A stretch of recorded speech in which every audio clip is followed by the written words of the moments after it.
여기 핀란드에서 한국 무기 시스템이 일으킨 경로하는 현장이 있습니다. 핀란드 정부는 K9 자주포를 대량 도입했지만 정작 그 안에 들어갈 포탄은 핀란드산 포탄을 기피하고 한국산 포탄을 요구하고 있다는 충격적인 소식이 들려왔는데요. 최근 현지 조사를 위해 핀란드를 방문한 한 국제 방위산업 전문가는 그 자리에서 기가 막힌 광경을 목격했다고 합니다. 역대급 무시, 우리 것은 왜 안 써? 핀란드 방산업체들의 분노가 들끓고 있지만 핀란드군은 단호하게 품질 차이가 너무 크다며 한국 포탄만 고집하는데 대체 무슨 일이 일어나고 있는 걸까요? 유럽의 국방산업 기반이 지난 수십 년간 매우 축소되었음을 알 수 있었어요.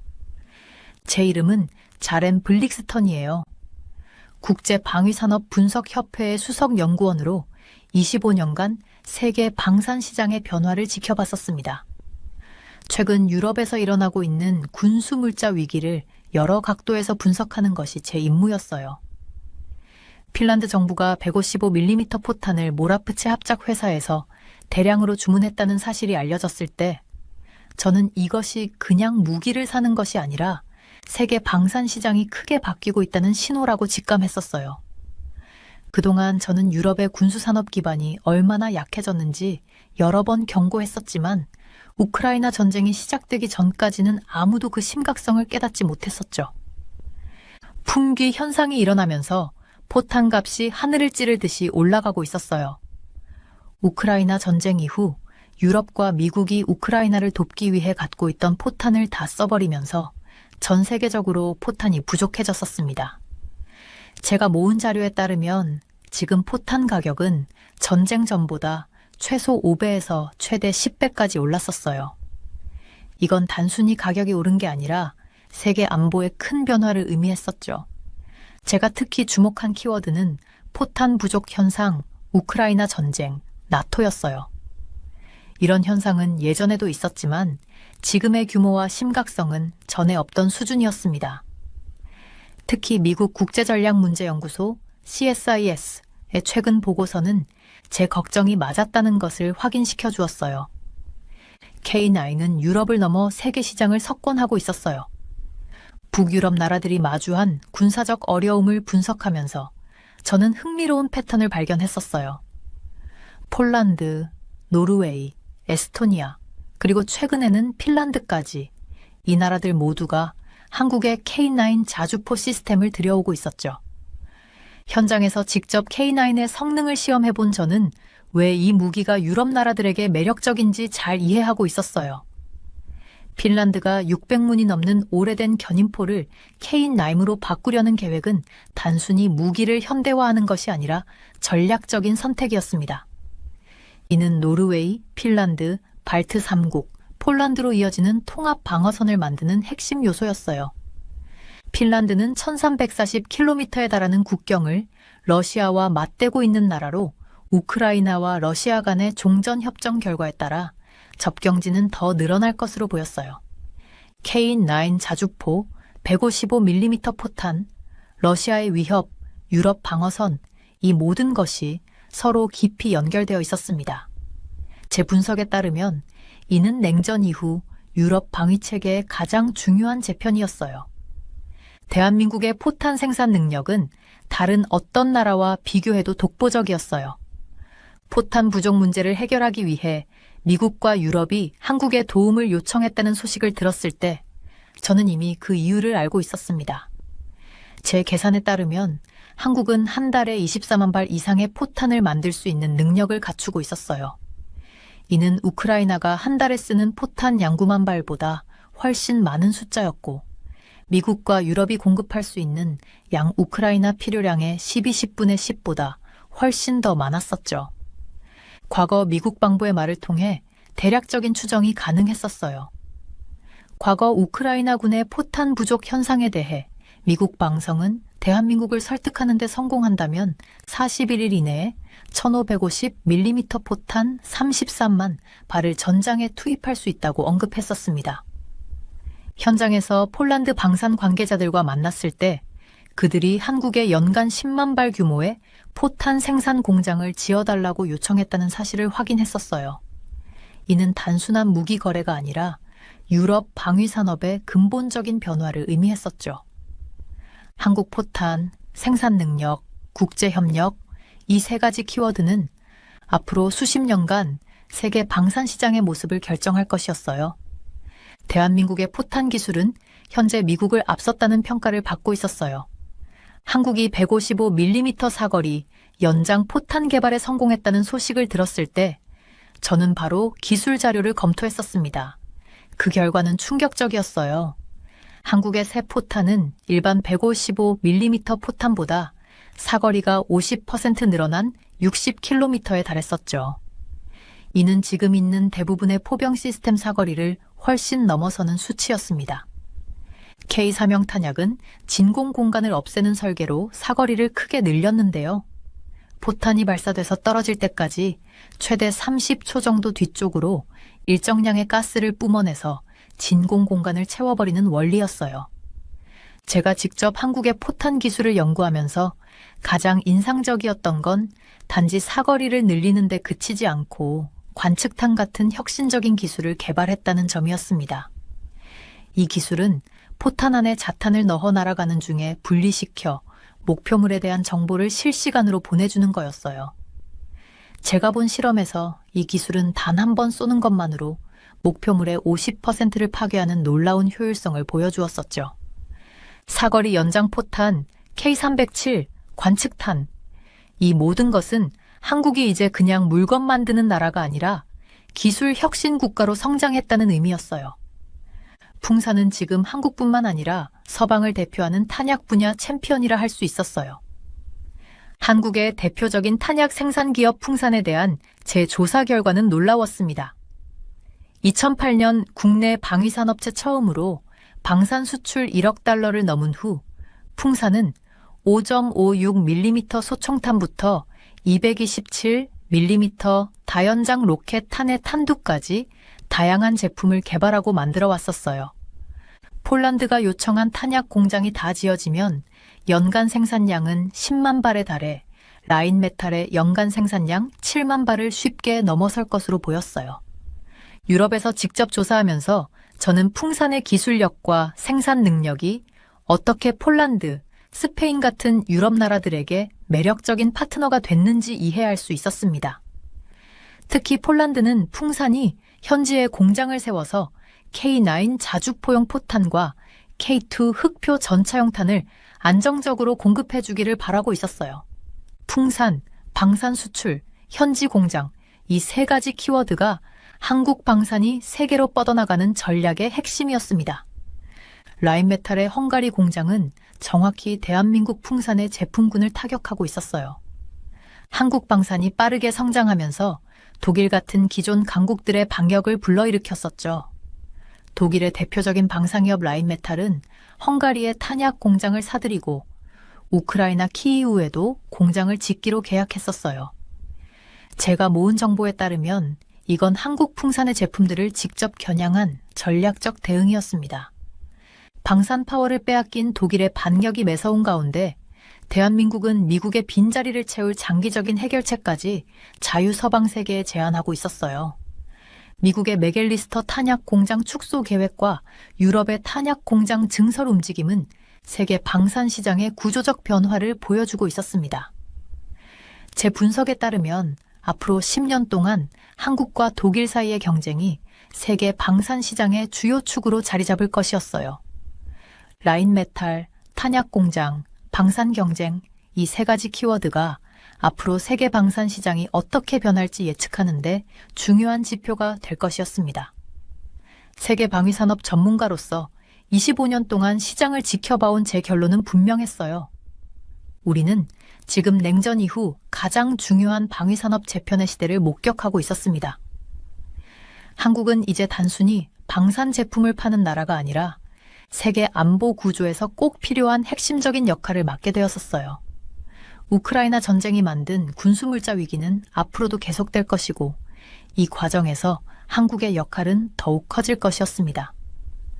저 자렌 블릭스턴은 앞으로도 이런 변화를 자세히 관찰하고 분석할 거예요. 세계 방산 시장의 미래는 우리가 지금 내리는 결정에 달려 있었습니다. K9은 유럽을 넘어 세계 시장을 석권하고 있었어요. 북유럽 국가들이 직면한 군사적 도전을 분석하면서 저는 한 가지 흥미로운 패턴을 발견했었습니다. 폴란드, 노르웨이, 에스토니아, 그리고 최근 핀란드까지 이들 모두가 한국의 K9 자주포 시스템을 도입하고 있다는 점이었죠. 와, 이게 정말 그렇게 좋은 무기인가요? 여러분이 궁금해하실 수 있을 거예요. 현장에서 직접 K9의 성능을 시험해본 저는 왜 이 무기 체계가 유럽 국가들에게 매력적인지 잘 이해하고 있었어요. 핀란드가 600문이 넘는 구형 견인포를 K9으로 교체하려는 계획은 단순한 무기 현대화가 아니라 전략적인 선택이었습니다. 이는 노르웨이, 핀란드, 발트 3국, 폴란드로 이어지는 통합 방어선 구축의 핵심 요소였죠. 그런데 왜 핀란드가 그렇게 많은 자주포를 필요로 하는 거죠? 이런 질문을 하실 수도 있어요. 핀란드는 1340km에 달하는 국경을 러시아와 마주하고 있는 국가로 우크라이나와 러시아 간의 종전협정 결과에 따라 접경지는 더욱 늘어날 전망이었습니다. 정말 상상해보세요. 1340km라는 긴 국경선을 지켜야 하는 상황이었죠. 마치 서울에서 부산을 3번이나 왕복하는 거리와 비슷했어요. 그래서 핀란드는 어떻게 대응하고 있었나요? 핀란드는 국경 방어를 위해 최고의 장비가 필요했고 K9 자주포가 바로 그 해답이었습니다. 자주포는 땅 위를 빠르게 이동할 수 있고 강력한 화력을 가진 무기였어요. 마치 움직이는 성과 같았죠. K9 자주포, 155mm 포탄, 러시아 위협, 유럽 방어선, 이 모든 것이 서로 밀접하게 연결되어 있었어요. 저의 분석에 따르면 이는 냉전 이후 유럽 방위 체계의 가장 중대한 재편이었습니다. 정말 대단하네요. 그런데 K9 자주포는 어떤 점이 특별한가요? K9 자주포는 한국에서 만든 세계 최고의 자주포 중 하나였어요. 52 구경장에 강력한 주포를 장착했고 최대 시속 67km로 기동할 수 있었습니다.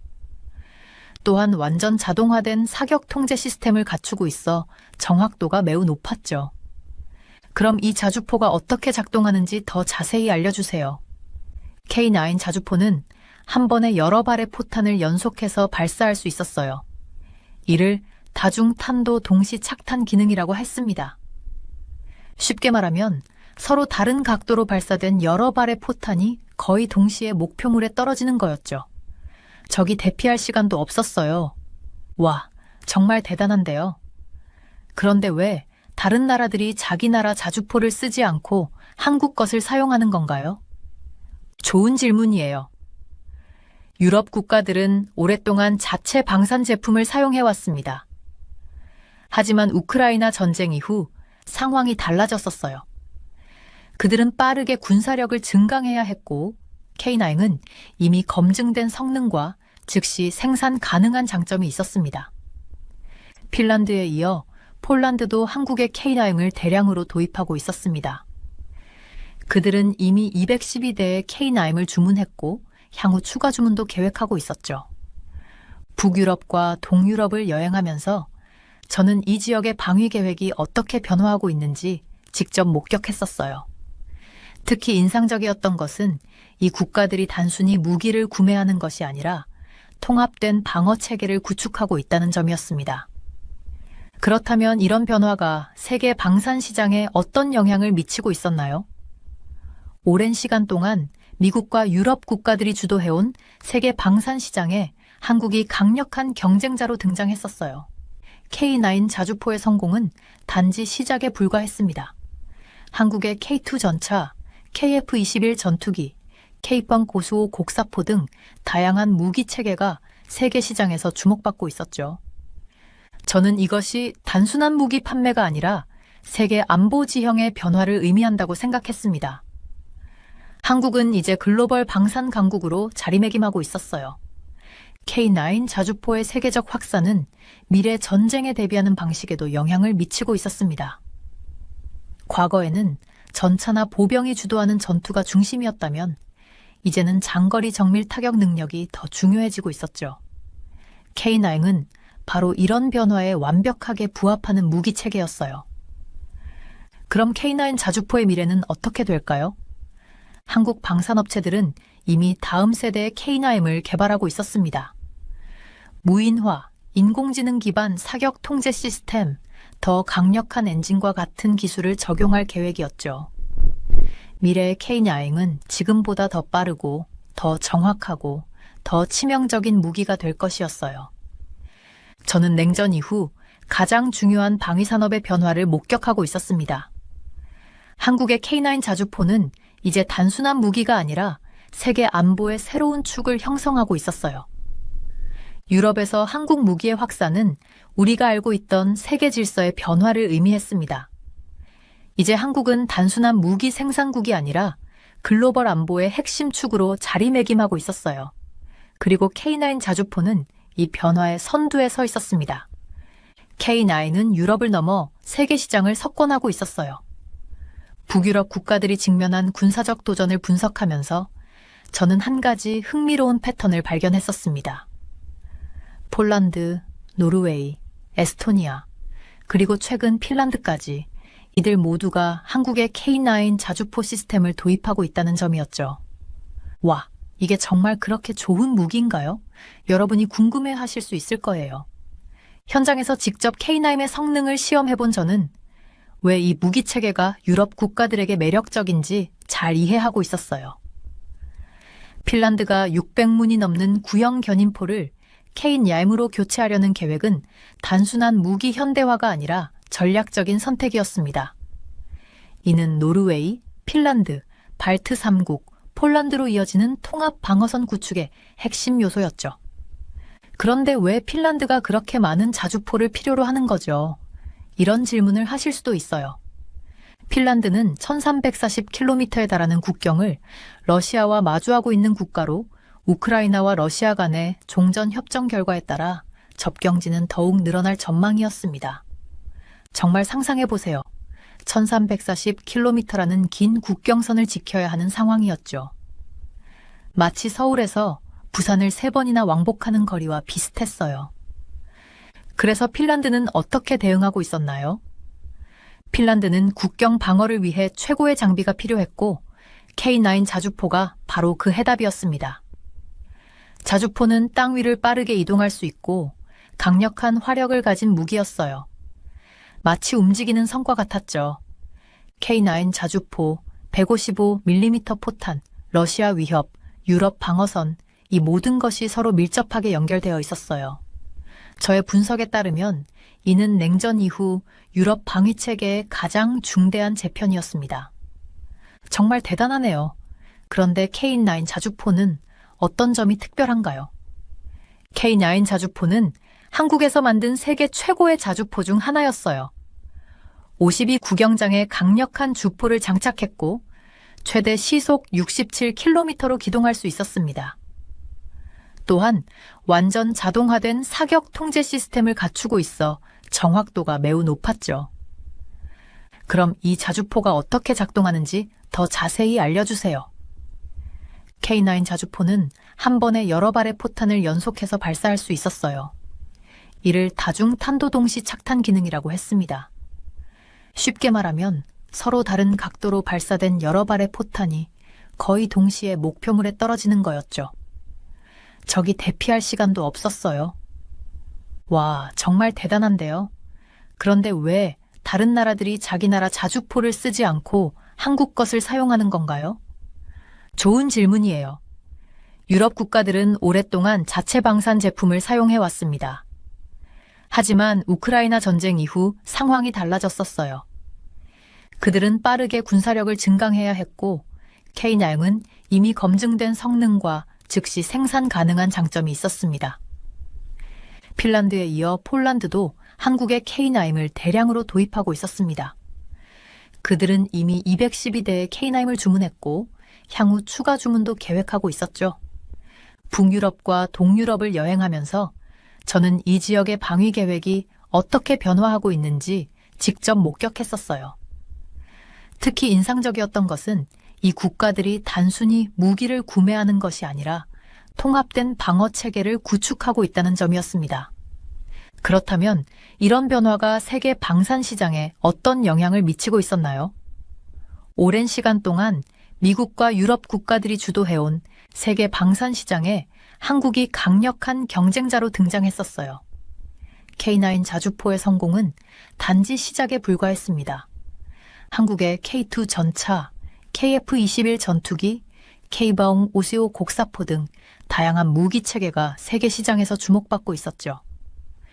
저는 이것이 단순한 무기 판매가 아니라 세계 안보 지형의 변화를 의미한다고 생각했습니다. 한국은 이제 글로벌 방산 강국으로 자리매김하고 있었어요. K9 자주포의 세계적 확산은 미래 전쟁에 대비하는 방식에도 영향을 미치고 있었습니다. 과거에는 전차나 보병이 주도하는 전투가 중심이었다면 이제는 장거리 정밀 타격 능력이 더 중요해지고 있었죠. K9은 바로 이런 변화에 완벽하게 부합하는 무기 체계였어요. 그럼 K9 자주포의 미래는 어떻게 될까요? 한국 방산업체들은 이미 다음 세대의 K램을 개발하고 있었습니다. 무인화, 인공지능 기반 사격 통제 시스템, 더 강력한 엔진과 같은 기술을 적용할 계획이었죠. 미래의 K9은 지금보다 더 빠르고, 더 정확하고, 더 치명적인 무기가 될 것이었어요. 저는 냉전 이후 가장 중요한 방위 산업의 변화를 목격하고 있었습니다. 한국의 K9 자주포는 이제 단순한 무기가 아니라 세계 안보의 새로운 축을 형성하고 있었어요. 유럽에서 한국 무기의 확산은 우리가 알고 있던 세계 질서의 변화를 의미했습니다. 이제 한국은 단순한 무기 생산국이 아니라 글로벌 안보의 핵심 축으로 자리매김하고 있었어요. 그리고 K9 자주포는 이 변화의 선두에 서 있었습니다. 사실 한국의 포탄 생산 시설은 오랫동안 발전해왔습니다. 전쟁 이후 자체 방위력을 키우기 위해 꾸준히 투자해왔던 결과였죠. 그 결과 지금은 세계에서 손꼽히는 생산 능력을 갖추게 되었어요. 한국의 생산 시설은 단순히 규모만 큰 것이 아니었습니다. 효율성과 품질 관리 측면에서도 세계 최고 수준이었어요. 제가 직접 방문했던 공장에서는 첨단 자동화 시스템이 24시간 가동되고 있었고, 엄격한 품질 검사를 통과한 제품만이 출하되고 있었습니다. 특히 인상적이었던 것은 위기 상황에 대응할 수 있는 유연한 생산 체계였어요. 필요시 생산량을 빠르게 늘릴 수 있는 시스템이 갖춰져 있었죠. 이런 능력은 현재와 같은 글로벌 포탄 위기 상황에서 매우 중요한 자산이 되고 있었습니다. 폴란드와의 협력은 단순한 거래를 넘어 전략적 파트너십의 시작이었어요. 한국의 기술과 노하우가 유럽으로 전수되는 과정이기도 했습니다. 제가 참관했던 회의에서 폴란드 측은 우리는 단순히 포탄을 사려는 게 아니라 한국의 생산 시스템을 배우고 싶다고 말했었죠. 이런 협력은 양국 모두에게 이익이 되는 일이었어요. 한국은 새로운 시장을 확보하고 폴란드는 자국의 방위 산업을 발전시킬 수 있었으니까요.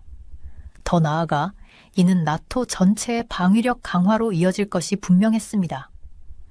포탄 생산에 있어 한국이 가진 또 다른 강점은 다양한 종류의 포탄을 생산할 수 있는 능력이었어요. 표준 고폭탄부터 정밀 유도탄, 조명탄, 연막탄까지 필요에 따라 다양한 포탄을 공급할 수 있었죠. 이런 다양성은 현대전장에서 큰 전술적 이점을 제공할 수 있었습니다. 제가 수집한 자료에 따르면 한국은 이미 20개 이상의 국가에 포탄을 수출하고 있었어요. 그리고 우크라이나 전쟁 이후 그 수요는 급증하고 있었습니다. 특히 나토 국가들의 관심이 높았죠. 한 북유럽 국가의 방산 담당자는 저에게 우리는 이제 한국을 단순한 공급자가 아닌 핵심 안보 파트너로 보고 있다고 말했었어요. 포탄 생산 능력은 국가 안보의 핵심 요소입니다. 아무리 첨단 무기 체계를 갖추고 있더라도 포탄이 없으면 그것은 무용지물이 되고 말죠. 한국은 이 사실을 일찍이 깨닫고 꾸준히 투자해왔습니다. 그 결과 지금의 위기 상황에서 중요한 역할을 할 수 있게 된 것이었어요.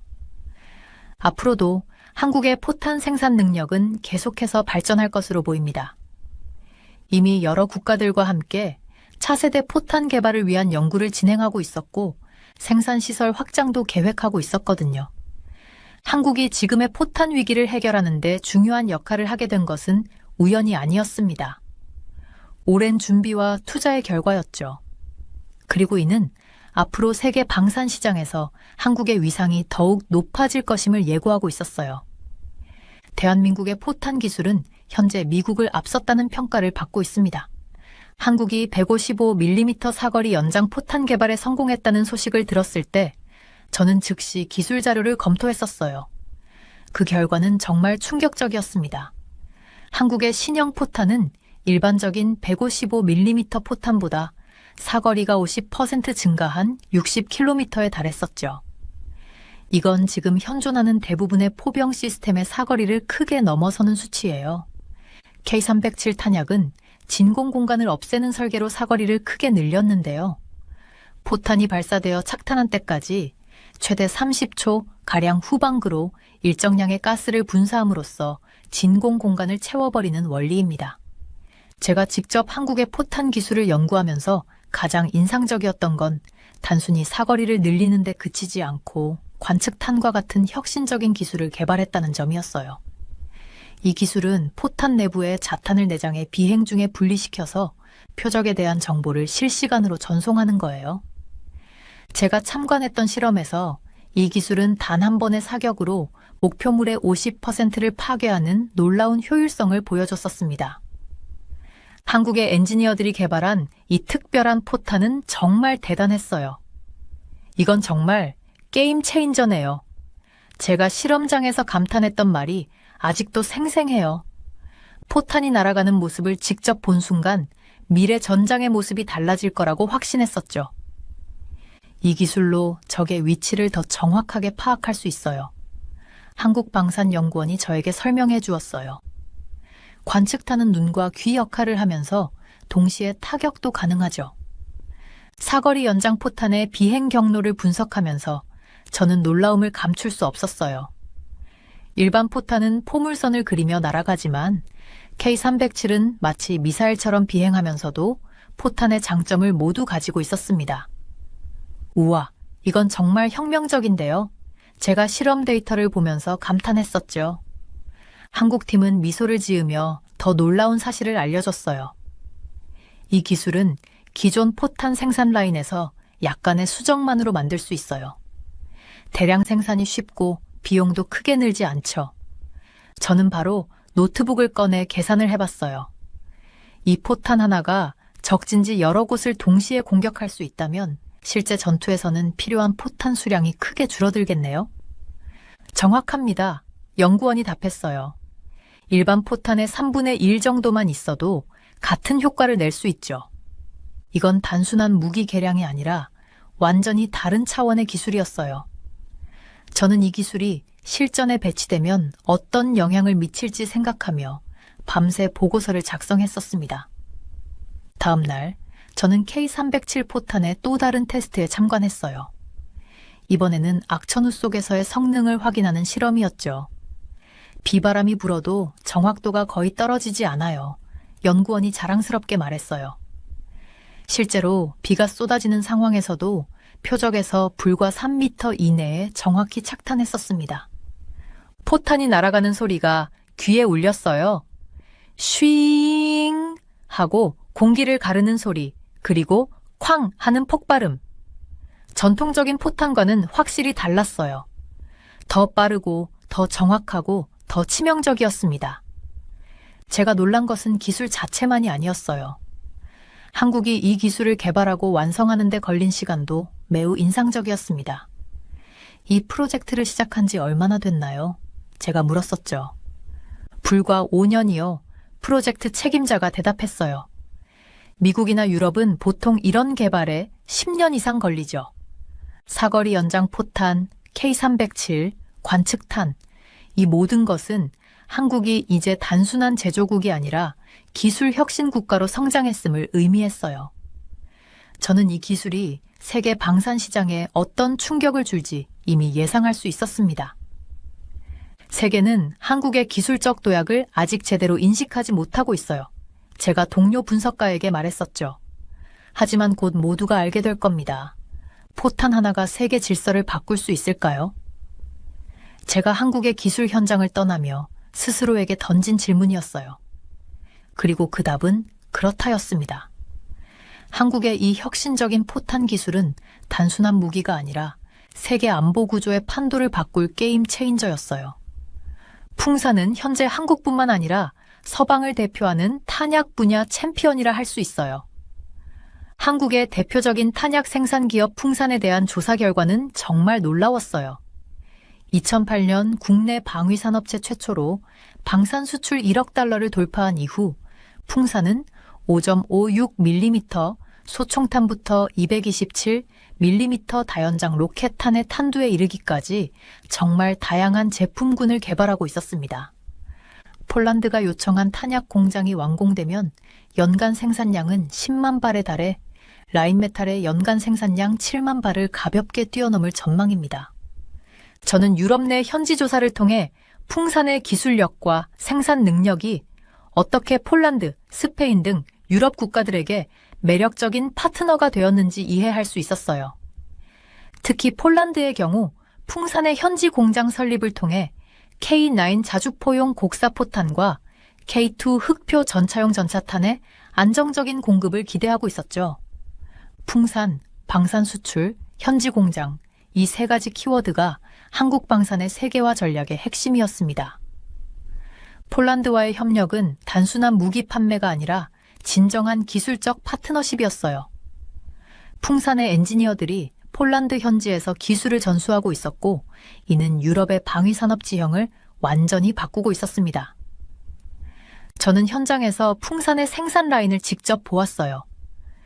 그들의 효율성과 품질 관리는 정말 인상적이었습니다. 매 단계마다 철저한 검사가 이루어지고 있었고, 이는 그들의 제품에 대한 신뢰도를 높이는 핵심 요소였죠. 풍산의 기술력은 단순히 많이 만드는 것이 아니라 더 좋은 품질의 탄약을 만드는 데 있어요. 한 폴란드군 관계자가 저에게 말했습니다. 특히 주목할 만한 점은 풍산이 단순히 기존 기술을 복제하는 것이 아니라 끊임없이 혁신하고 있다는 거예요. 그들은 포탄의 정확도를 높이고 사거리를 늘리는 새로운 방법을 계속 연구하고 있었습니다. 유럽 방산 시장에서 풍산의 성공은 한국의 다른 방산 기업들에게도 좋은 선례가 되고 있었어요. 이제 유럽 국가들은 한국을 단순한 제조업 국가가 아닌 첨단 방위 기술의 선도자로 인식하기 시작했습니다. 풍산의 성공 뒤에는 한국 정부의 장기적인 방산 육성 정책이 있었어요. 수십 년에 걸친 꾸준한 투자와 지원이 오늘날의 결과를 만들어낸 거죠. 세계 방산 시장에서 풍산의 부상은 단지 한 기업의 성공 이야기가 아니라 글로벌 안보 환경의 근본적인 변화를 보여주고 있었습니다. 라인메탈의 헝가리 공장의 경우 정확히 대한민국 풍산의 라인업을 타격하고 있었어요. 한국 방산이 빠르게 성장하면서 독일을 비롯한 기존 강국들이 방역하기 시작했었죠. 독일의 유명한 방산기업 라인메탈은 헝가리에 있는 탄약 공장을 사들였고, 우크라이나 키이우에도 새로운 공장을 짓기로 약속했었어요. 제가 모은 정보에 따르면 이건 한국 풍산의 제품들을 직접 겨냥한 전략적인 대응이었습니다. 방산 파워를 빼앗긴 독일의 반격이 매서운 가운데 대한민국은 미국의 빈자리를 채울 장기적 솔루션까지 자유서방 세계에 제안하고 있었어요. 미국이 메겔리스터 탄약 공장을 줄이려는 계획과 유럽에서 탄약 공장을 늘리려는 움직임은 세계 방산 시장이 크게 바뀌고 있다는 것을 보여주고 있었습니다. 제 분석으로는 앞으로 10년 동안 한국과 독일이 서로 경쟁하면서 세계 방산 시장의 가장 중요한 축이 될 것 같았어요. 저는 독일 방산 회사들이 어떻게 대응하는지 직접 보기 위해 뮌헨에서 열린 방산 전시회에 참석했었어요. 그곳에서 만난 라인메탈의 한 임원은 우리도 생산 속도를 높이고 있다며 자신감을 보였죠. 하지만 그들의 표정에서 한국 기업들에 대한 걱정이 느껴졌었습니다. 우리는 전통적인 방식에서 벗어나 새로운 생산 방식을 도입하고 있어요. 헝가리 공장은 그 첫 번째 단계였죠. 라인메탈 임원이 말했었어요. 그의 말에 따르면 그들의 목표는 2026년까지 연간 생산량을 현재의 2배로 늘리는 것이었습니다. 한편 폴란드에서는 풍산의 새 공장 건설이 빠르게 진행되고 있었어요. 저는 그 현장을 직접 방문했는데 그곳에서 만난 한 엔지니어는 우리는 유럽 기준보다 최소 6개월 빠르게 진행하고 있어요 라고 자랑스럽게 말했었죠. 방산시장의 경쟁은 단순히 누가 더 많이 만드느냐의 문제가 아니었습니다. 품질과 기술력도 중요한 요소였어요. 한국의 포탄은 정확도와 신뢰성 면에서 높은 평가를 받고 있었고 독일은 첨단 기술과 오랜 경험을 내세우고 있었습니다. 결국 승자는 누가 더 빨리 적응하느냐에 달려 있을 거예요. 저는 한 국제방산 컨퍼런스에서 이렇게 발표했었죠. 지금 우리가 보고 있는 것은 냉전 이후 가장 큰 방산시장의 변화입니다. 미국의 역할도 중요했어요. 전통적으로 세계 최대 방산 강국이었던 미국은 자국 내 생산시설을 줄이면서도 동맹국들과의 협력을 강화하고 있었습니다. 특히 한국과의 협력에 큰 관심을 보였죠. 한국이 만든 포탄으로 미국이 설계한 무기를 장전하는 시대가 왔어요. 이것은 미 국방부의 한 관계자가 비공식적으로 저에게 한 말이었습니다. 이 말은 세계 방산 시장이 얼마나 크게 변하고 있는지를 잘 보여주고 있었어요. 우크라이나 전쟁은 이러한 변화를 더 빠르게 만들었습니다. 전쟁이 계속되면서 포탄 수요는 계속 증가했고, 이는 한국과 독일 같은 생산 능력이 뛰어난 국가들에게 큰 기회가 되었었죠. 우리는 지금 산업혁명과 비슷한 변화를 방산 분야에서 경험하고 있어요. 저는 최근 방문한 서울의 한 컨퍼런스에서 이렇게 말했었습니다. 누가 이 변화에 더 잘 적응하느냐가 앞으로 수십 년간의 세계 안보 구조를 결정할 겁니다. 라인메탈, 탄약 공장, 방산 경쟁, 이 3가지 키워드가 앞으로 세계 방산 시장이 어떻게 변할지 예측하는 데 중요한 단서가 될 것 같았어요. 특히 라인메탈과 풍산의 경쟁은 단순한 기업 간 경쟁을 넘어서서 유럽과 아시아의 방산 주도권 경쟁을 상징하고 있었습니다. 방산 시장은 이제 단순한 무기 거래가 아니라 국제 정치의 중요한 부분이 되었어요. 이것이 제가 여러 국제 포럼에서 계속해서 강조했던 메시지였습니다. 특히 한국이 세계 방산 시장에서 차지하는 위치가 계속 높아지면서 이는 더욱 분명해지고 있었어요. 세계 방위산업 전문가로서 25년 동안 이 시장을 지켜본 저의 결론은 명확했습니다. 우리는 지금 냉전 이후 가장 큰 방위산업 변화의 시대를 목격하고 있었어요. 한국은 이제 단순히 방산 제품을 파는 나라가 아니라 세계 안보에서 꼭 필요한 중요한 역할을 맡게 되었었죠. 우크라이나 전쟁이 가져온 군수물자 부족 문제는 앞으로도 계속될 것이고 이 과정에서 한국의 역할은 더욱 커질 것 같았습니다. 저 자렌 블릭스턴은 앞으로도 이런 변화를 자세히 관찰하고 분석할 예정이었어요. 세계 방산 시장의 미래는 우리가 지금 내리는 결정에 달려 있었습니다. 제 이름은 자인 렉소르입니다. 지난 15년간 중국 정치와 군사체제를 연구해온 중국학 전문가였어요. 베이징의 뒷골목에서부터 중남해의 권력 중심부까지 중국의 권력 구조를 파헤치는 것이 저의 일이었습니다. 오늘 전례 없는 일에 대해 말씀드리려고 해요. 어제 아침 베이징 시간으로 6시 저는 오랜 내부 정보원으로부터 급한 연락을 받았었어요. 중국군의 수뇌부가 혼란에 빠져 있으며 시진핑은 군부에 대한 통제권을 잃어버렸어요. 처음에는 또 다른 과장된 소문이라고 생각했었죠. 그러나 이내 여러 곳에서 비슷한 정보가 들어오기 시작했어요. 푸젠방 핵심들이 숙청당하고 있다라는 문구가 계속해서 제 귀에 울렸어요. 시진핑의 오랜 동지들, 그의 권력 기반을 형성했던 사람들이 하나둘씩 사라지고 있었습니다. 이것은 단순한 권력 재편이 아니었어요. 이것은 쿠데타의 전조였죠.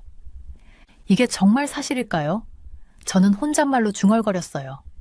중국 군부는 언제나 복잡한 파벌 구조를 가지고 있었어요.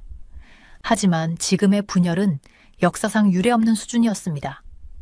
친시진핑파와 반시진핑파로 완전히 갈라진 군부는 이제 공개적인 권력 투쟁 단계에 돌입했었죠.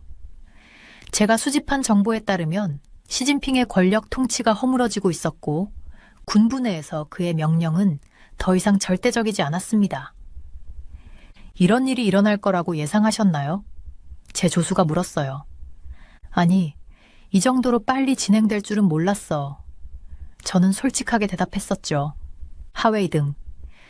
그는 중국 인민해방군의 서열 3위이자 중앙군사위원회 부주석이었어요.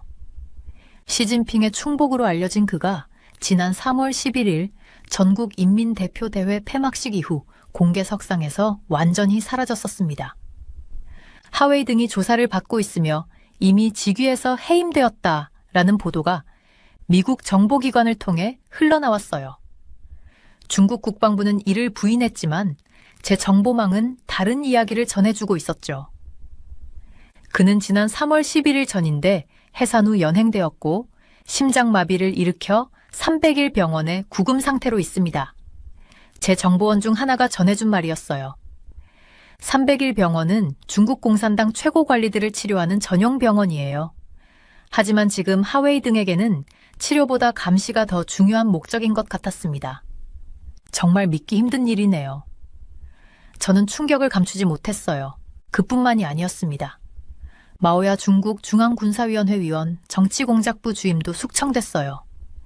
이 두 사람의 공통점은 푸젠성 출신으로 시진핑이 권력의 최정상에 오르기 전 17년간 정치적 기반을 닦아왔던 푸젠방의 핵심 인사라는 점이었죠.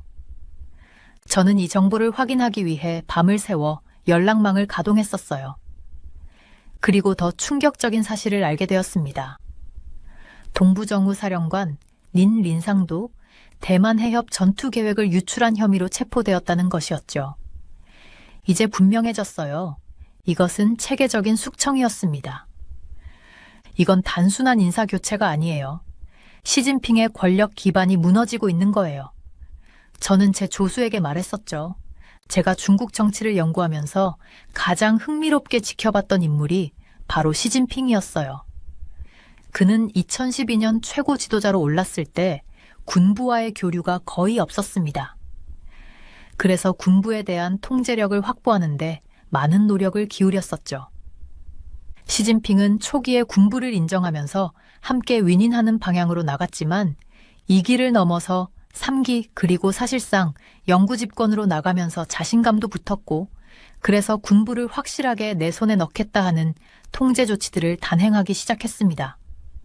제가 지난해 발표한 연구보고서의 일부였어요. 하지만 시진핑은 치명적인 오산을 했었습니다.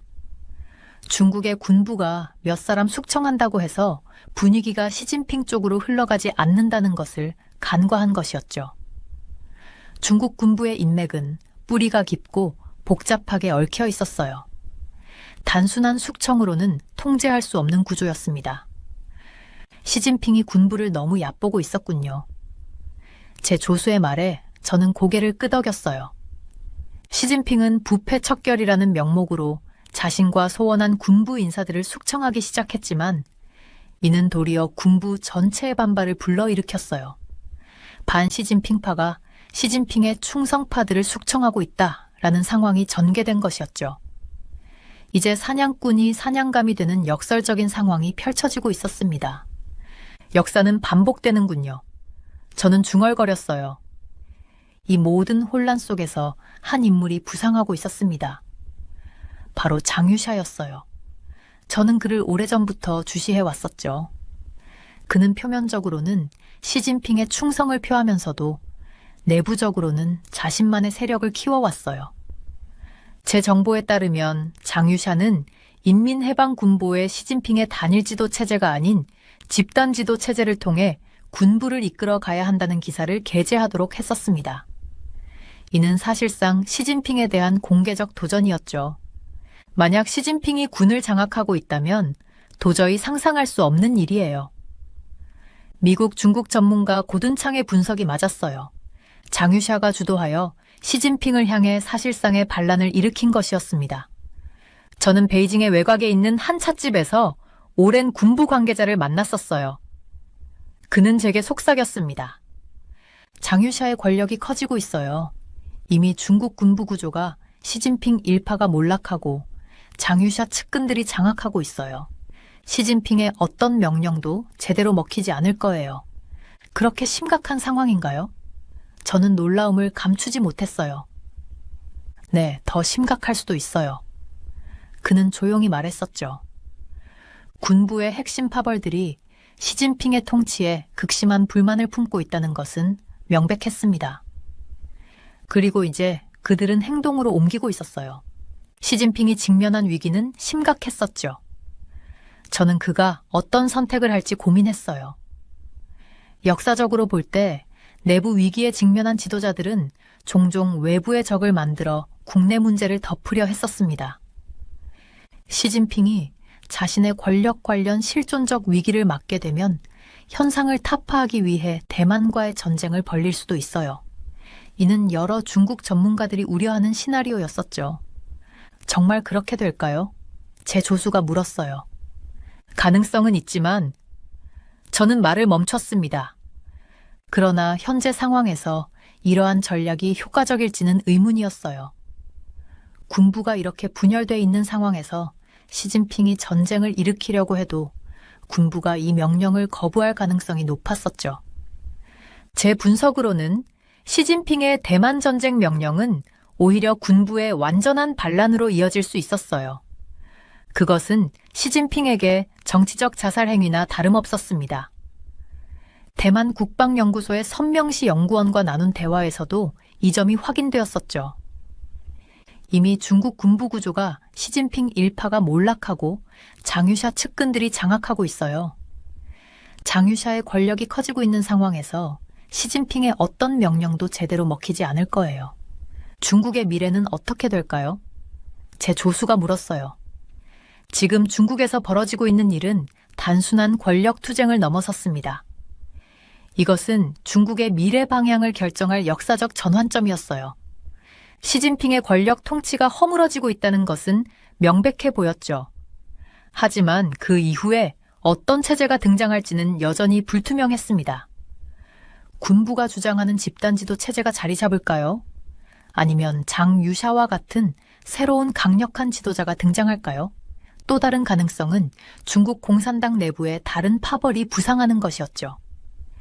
저는 중국 정치의 불확실성 속에서도 한 가지는 확신했었어요.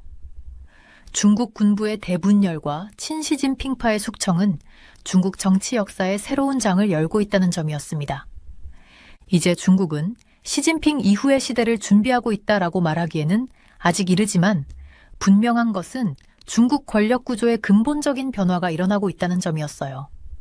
중국이 앞으로 어떤 길을 걸을지는 세계 정세에 중대한 영향을 미칠 것이었습니다. 저는 계속해서 이 상황을 주시하며 베이징의 그림자 속에서 벌어지는 권력 투쟁의 결과를 분석할 것이에요. 우리가 할 수 있는 일은 무엇일까요? 제 조수가 물었어요. 지켜보고 기록하고 세상에 알리는 거야. 저는 진지하게 대답했었습니다. 중국 군부의 대분열은 단순한 내부 문제가 아니었어요. 그것은 세계 질서의 미래를 결정할 중대한 사건이었습니다. 그리고 자인 렉소르는 그 역사적 순간을 기록하는 증인이 될 것이에요. 역사는 우리가 지켜보는 가운데 만들어지고 있어요. 저는 창밖을 바라보며 말했었습니다. 하웨이등. 그는 중국 인민해방군의 서열 3위이자 중앙군사위원회 부주석이었어요. 시진핑의 충복으로 알려진 그가 지난 3월 11일 전국 인민대표대회 폐막식 이후 공개석상에서 완전히 사라졌었습니다. 하웨이 등이 조사를 받고 있으며 이미 직위에서 해임되었다라는 보도가 미국 정보기관을 통해 흘러나왔어요. 중국 국방부는 이를 부인했지만 저의 정보망은 다른 이야기를 전해주고 있었습니다. 그는 지난 3월 11일 전인대 해산 후 연행되었고 심장마비를 일으켜 300일 병원에 구금 상태로 있습니다. 제 정보원 중 하나가 전해준 말이에요. 300일 병원은 중국 공산당 최고 관리들을 치료하는 전용 병원이었어요. 하지만 지금 하웨이 등에게는 치료보다 감시가 더 중요한 목적인 것 같았습니다. 그뿐만이 아니었어요. 마오야 중국 중앙군사위원회 위원 정치공작부 주임도 숙청됐어요. 이 두 사람의 공통점은 푸젠성 출신으로 시진핑이 권력의 최정상에 오르기 전 17년간 정치적 기반을 닦아왔던 푸젠방의 핵심 인사라는 점이었죠. 저는 이 정보를 확인하기 위해 밤을 새워 연락망을 가동했었어요.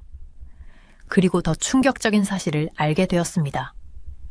동부정구 사령관 닌 린상도 대만 해협 전투 계획을 유출한 혐의로 체포되었다는 것이었어요. 이제 분명해졌었습니다. 이것은 체계적인 숙청이었어요. 시진핑 주석은 어제 중앙군사위원회 비상회의를 소집했다고 해요. 군 내부의 부패와 불충을 용납하지 않겠다는 강력한 메시지를 전달했었죠. 하지만 이미 너무 늦은 것 같았어요. 그들은 모두 푸젠성 출신이에요. 시진핑이 푸젠성에서 17년간 경력을 쌓을 때 그의 핵심 지지 세력이었죠. 베이징의 한 군사 전문가가 저에게 말했어요. 이건 단순한 숙청이 아니라 시진핑의 권력 기반 자체를 무너뜨리려는 시도예요.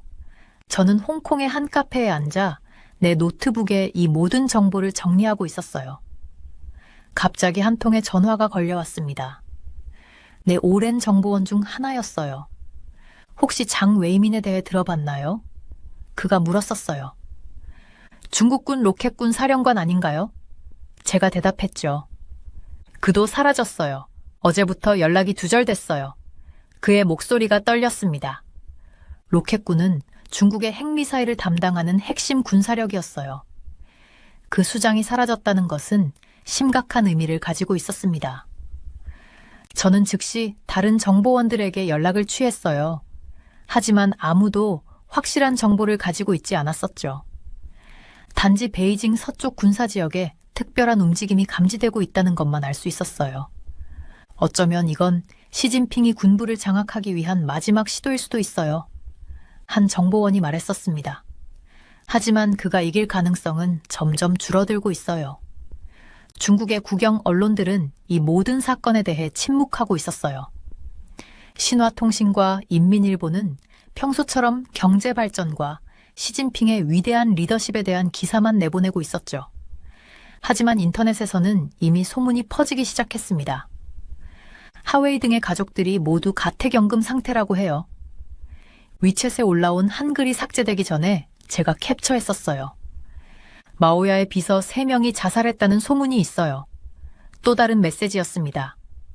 사실 여부는 확인할 수 없었지만 이런 소문 자체가 중국 내부의 심각한 불안정성을 보여주고 있었어요. 저는 다음 날 아침 심천의 한 군부 관련자를 만나기로 약속했어요. 그는 이 모든 사건의 배후에 대해 더 많은 정보를 가지고 있다고 했었죠. 하지만 그날 밤 그에게서 문자 한 통이 왔습니다. 약속 취소해야 할 것 같아요. 안전하지 않습니다. 제가 답장을 보냈어요. 무슨 일이 있나요? 그들이 우리를 지켜보고 있어요. 조심하세요. 이것이 그의 마지막 메시지였어요. 이제 저는 이 모든 상황이 단순한 군부 내 권력 투쟁이 아니라는 것을 확신하게 되었습니다. 이것은 중국의 미래를 결정할 큰 권력 게임이었어요. 그리고 그 게임은 이제 막 시작되고 있었습니다. 다음 날 아침 홍콩의 한 영자신문이 중국군 고위급 장성 5명이 동시에 자신들의 퇴임을 발표했다는 기사를 실었어요. 모두 푸젠방과 연관된 인물들이었죠. 이건 퇴임이 아니라 강제 해임이에요. 한 중국 전문가가 텔레비전 인터뷰에서 말했었습니다. 중국 역사상 이런 대규모 숙청은 문화대혁명 이후 처음이에요. 저는 이 모든 정보를 종합해 보았어요. 하웨이 등 마오야, 닌 린상, 장웨이민, 그리고 새롭게 퇴임한 5명의 장성들. 모두 시진핑의 핵심 지지 세력이었던 푸젠방 출신이었습니다. 이것은 분명 시진핑의 권력 기반을 무너뜨리려는 조직적인 시도였어요. 하지만 누가 이 모든 것의 배후에 있을까요? 누가 이렇게 대담하게 시진핑에게 도전할 수 있을까요? 답은 아직 명확하지 않았지만 한 가지는 확실했어요. 중국 군부는 이제 완전히 분열되었고 시진핑의 권력은 과거 어느 때보다 취약해져 있었습니다. 그리고 이 권력 투쟁의 결과는 중국뿐만 아니라 전 세계에 큰 영향을 미칠 것이었어요. 우리는 역사적 순간을 목격하고 있는 거예요. 저는 내 노트에 적었습니다. 중국 군부의 대분열과 시진핑 시대의 종말이 시작되고 있는 것 같아요. 시진핑은 중국 정치에서 가장 흥미로운 인물이었어요.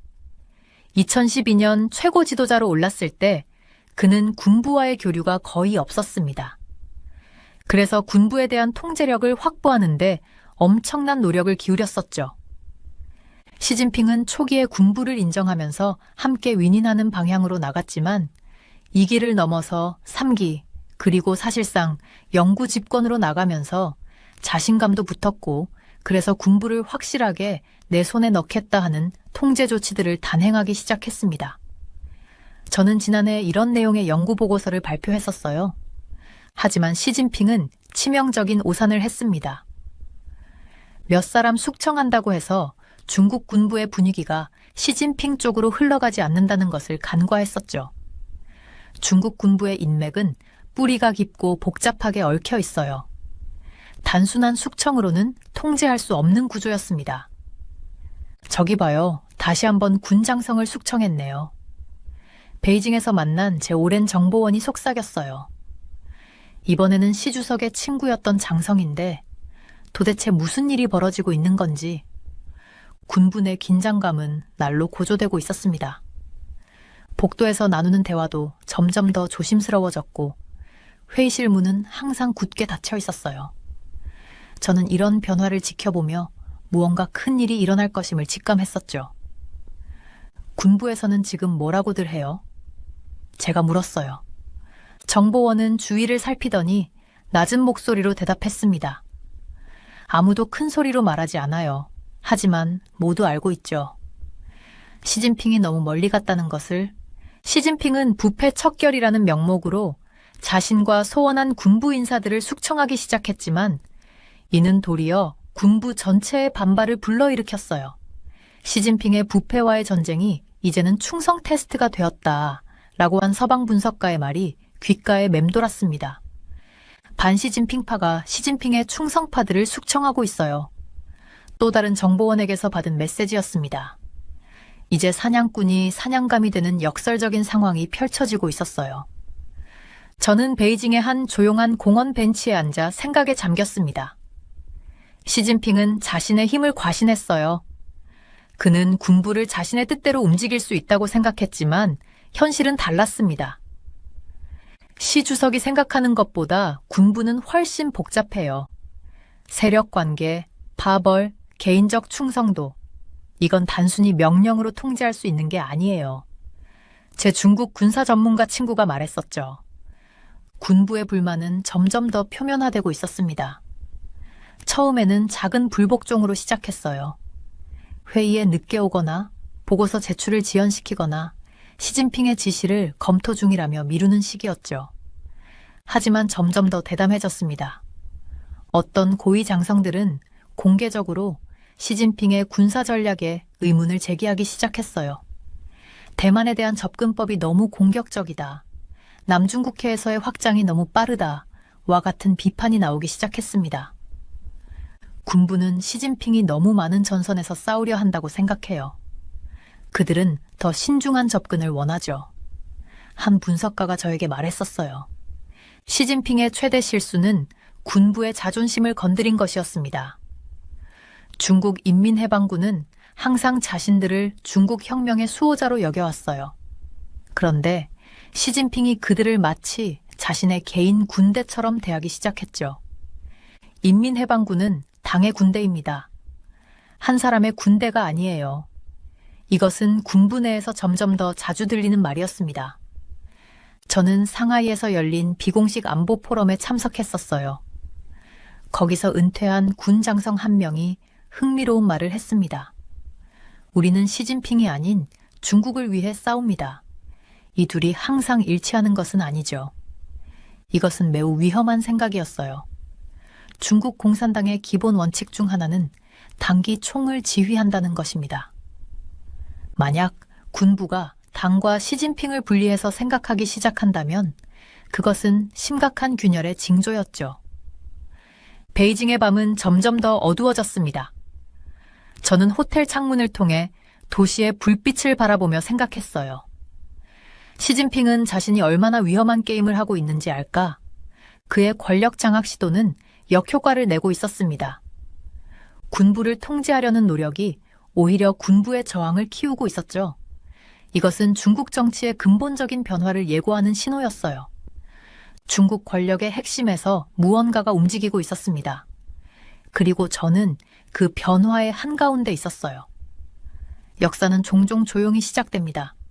작은 균열이 점점 커져 마침내 댐이 무너지는 것처럼요. 시진핑의 오산은 단순한 정치적 실수가 아니었습니다. 그것은 중국의 미래를 바꿀 수 있는 역사적 전환점이었어요. 그리고 저는 그 순간을 지켜보고 있었습니다. 이 모든 혼란 속에서 한 인물이 부상하고 있었어요.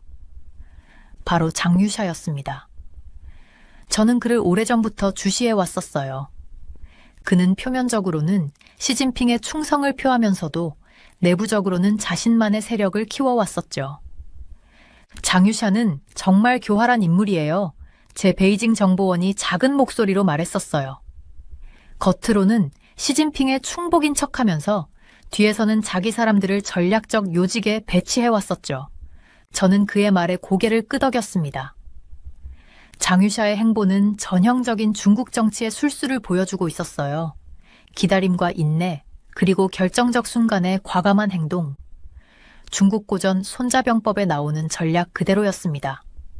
그는 언제부터 이런 계획을 세웠던 거예요? 제가 물었었죠. 아마도 시진핑이 사면님을 결정했을 때부터였을 겁니다. 군부 내에서는 영구 집권에 대한 불만이 컸었어요. 저의 정보에 따르면 장유샤는 인민해방군보에 시진핑의 단일지도 체제가 아닌 집단지도 체제를 통해 군부를 이끌어 가야 한다는 기사를 게재하도록 했었어요. 이는 사실상 시진핑에 대한 공개적 도전이었습니다. 이 기사가 어떻게 검열을 통과했죠? 제가 궁금해했었어요. 그게 바로 장유샤의 영향력을 보여주는 거예요. 지금 군부 내 검열 시스템이 그의 손아귀에 있다는 뜻이죠. 이 소식을 들었을 때 저는 깊은 충격에 빠졌었습니다. 중국처럼 언론 통제가 심한 나라에서 군부 기관지에 이런 내용이 실렸다는 것은 믿기 어려운 일이었어요. 만약 시진핑이 군을 장악하고 있다면 도저히 상상할 수 없는 일이에요. 미국 중국 전문가 고든창의 분석이 맞았어요. 장유샤가 주도하여 시진핑을 향해 사실상의 반란을 일으킨 것이었습니다. 다음 날 저는 베이징의 외곽에 있는 한 찻집에서 오랜 군부 관계자를 만났었어요. 그곳은 감시가 덜한 곳이었죠. 주변을 살피며 그는 제게 속삭였습니다. 장유샤의 권력이 커지고 있어요. 이미 중국 군부 구조가 시진핑 일파가 몰락하고 장유샤 측근들이 장악하고 있었어요. 시진핑의 어떤 명령도 제대로 먹히지 않을 겁니다. 저는 차를 한 모금 마시며 물었어요.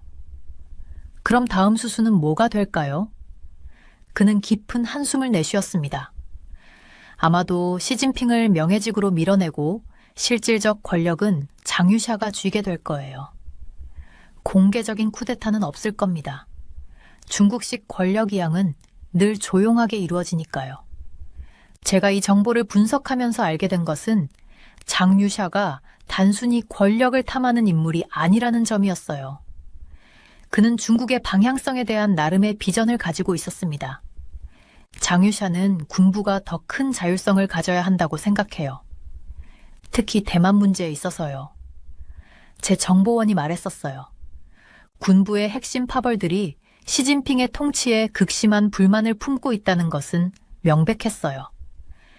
그리고 이제 그들은 행동으로 옮기고 있었습니다. 장유샤의 측근들은 이미 주요 군사 요직을 장악했고 시진핑의 측근들은 하나둘씩 숙청되고 있었어요.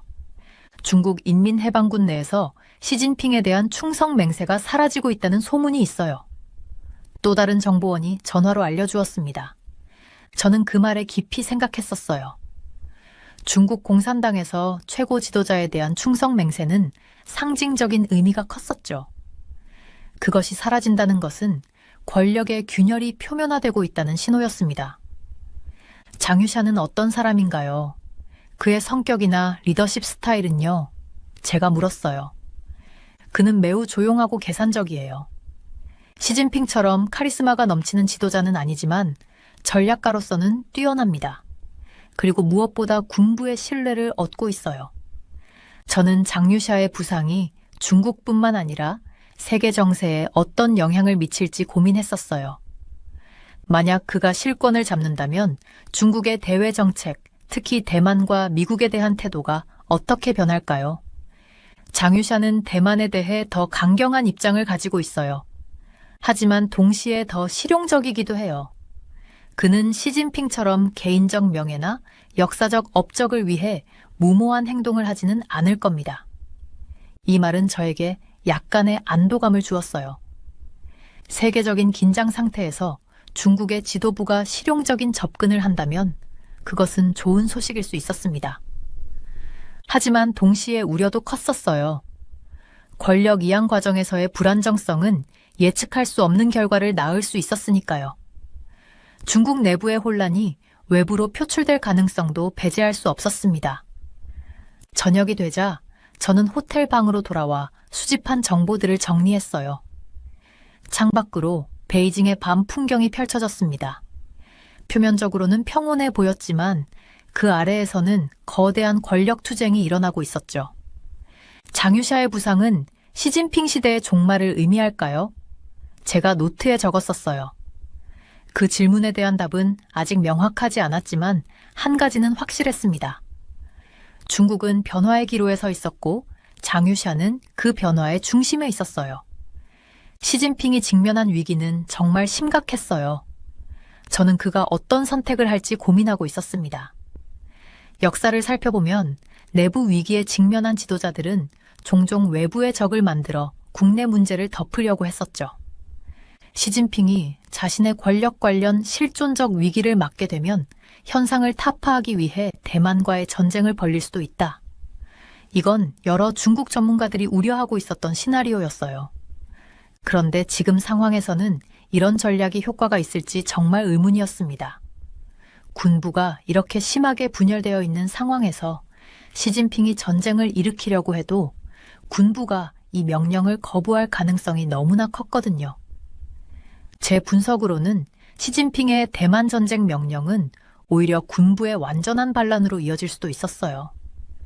그건 시진핑에게는 정치적인 자살 행위나 다름없었습니다. 대만 국방연구소의 선명시 연구원과 나눴던 대화에서도 이 점이 확인됐었어요.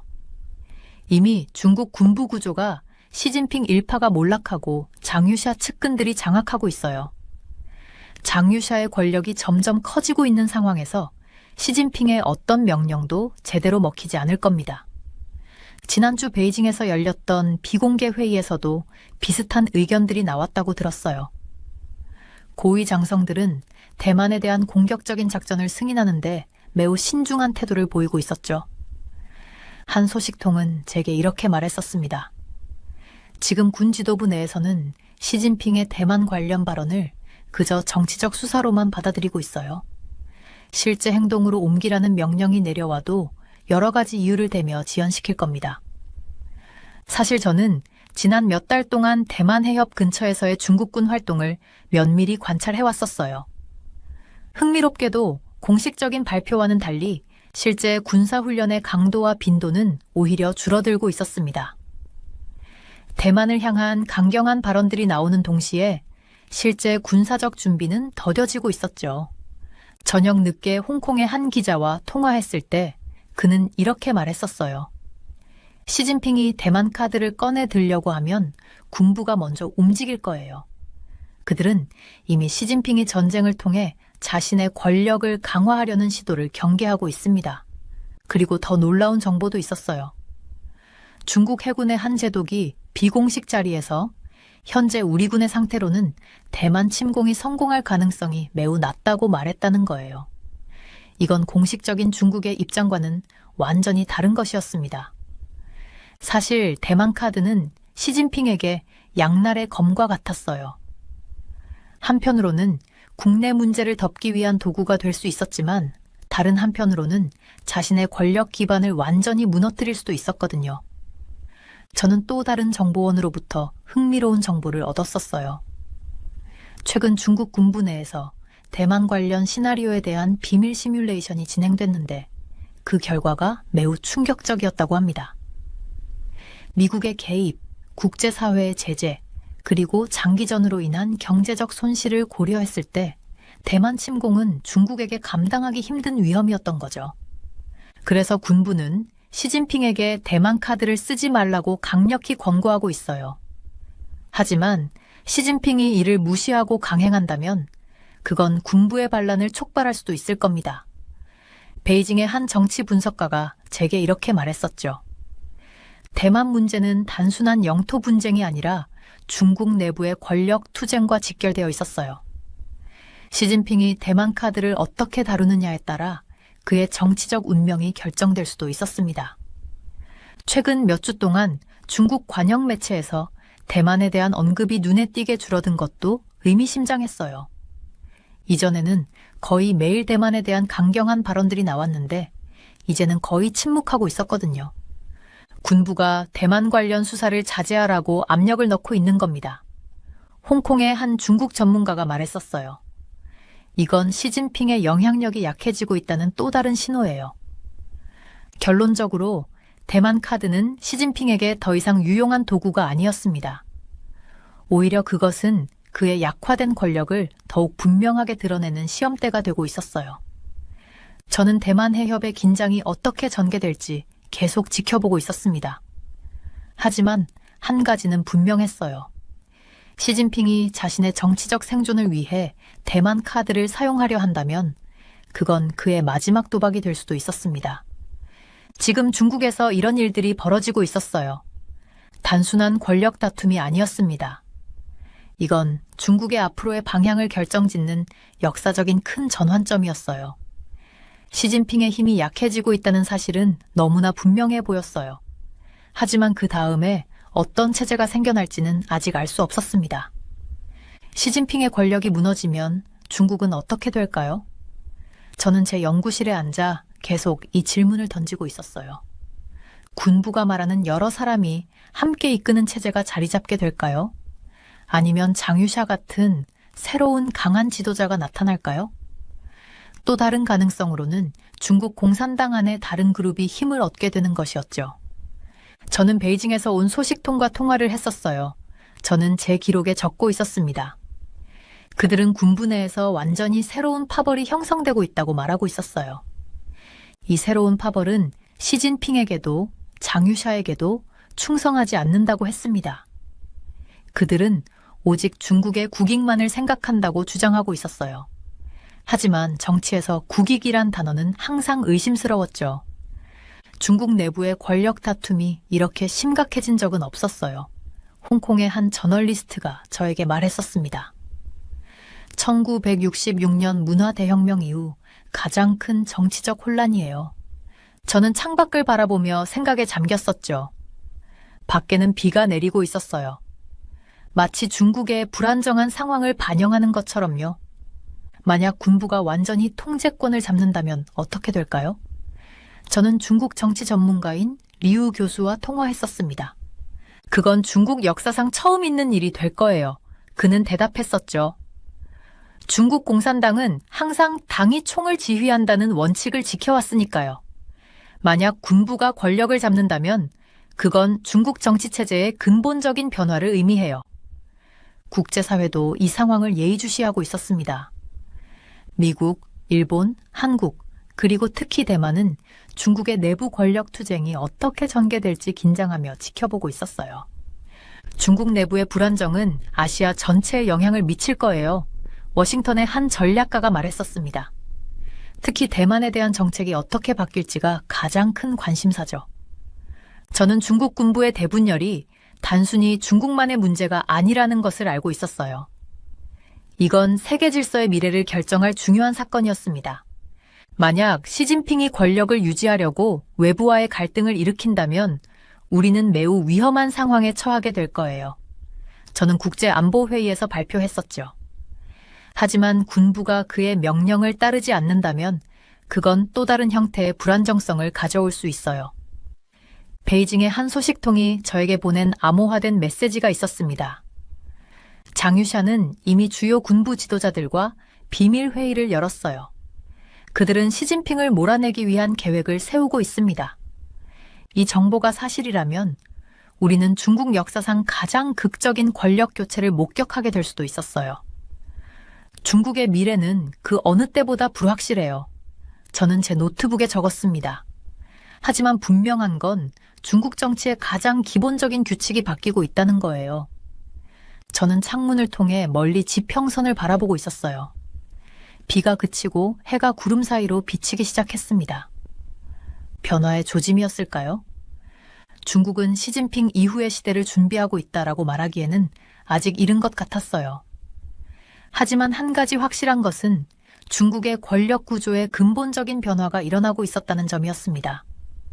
중국이 앞으로 어떤 길을 걸을지는 세계 정세에 매우 중요한 영향을 미칠 거였어요. 저는 계속해서 이 상황을 면밀히 지켜보며 베이징의 그림자 속에서 벌어지는 권력 투쟁의 결과를 분석할 것이었습니다. 역사는 승자에 의해 쓰인다고 하죠. 저는 제 마지막 보고서에 적었어요. 하지만 이 경우에는 누가 승자가 될지 아직 아무도 모릅니다. 중국 군부의 대분열은 단순한 내부 문제가 아니었어요. 그것은 세계 질서의 미래를 결정할 중대한 사건이었습니다. 그리고 자인 렉소르는 그 역사적 순간을 기록하는 증인이 될 것이었어요. 저는 창문을 닫고 제 노트북을 덮었습니다. 내일은 또 어떤 소식이 들려올지 궁금했어요.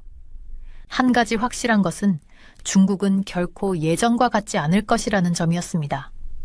그리고 그 변화의 중심에는 군부의 대분열과 시진핑 충성파들의 숙청이 있었어요.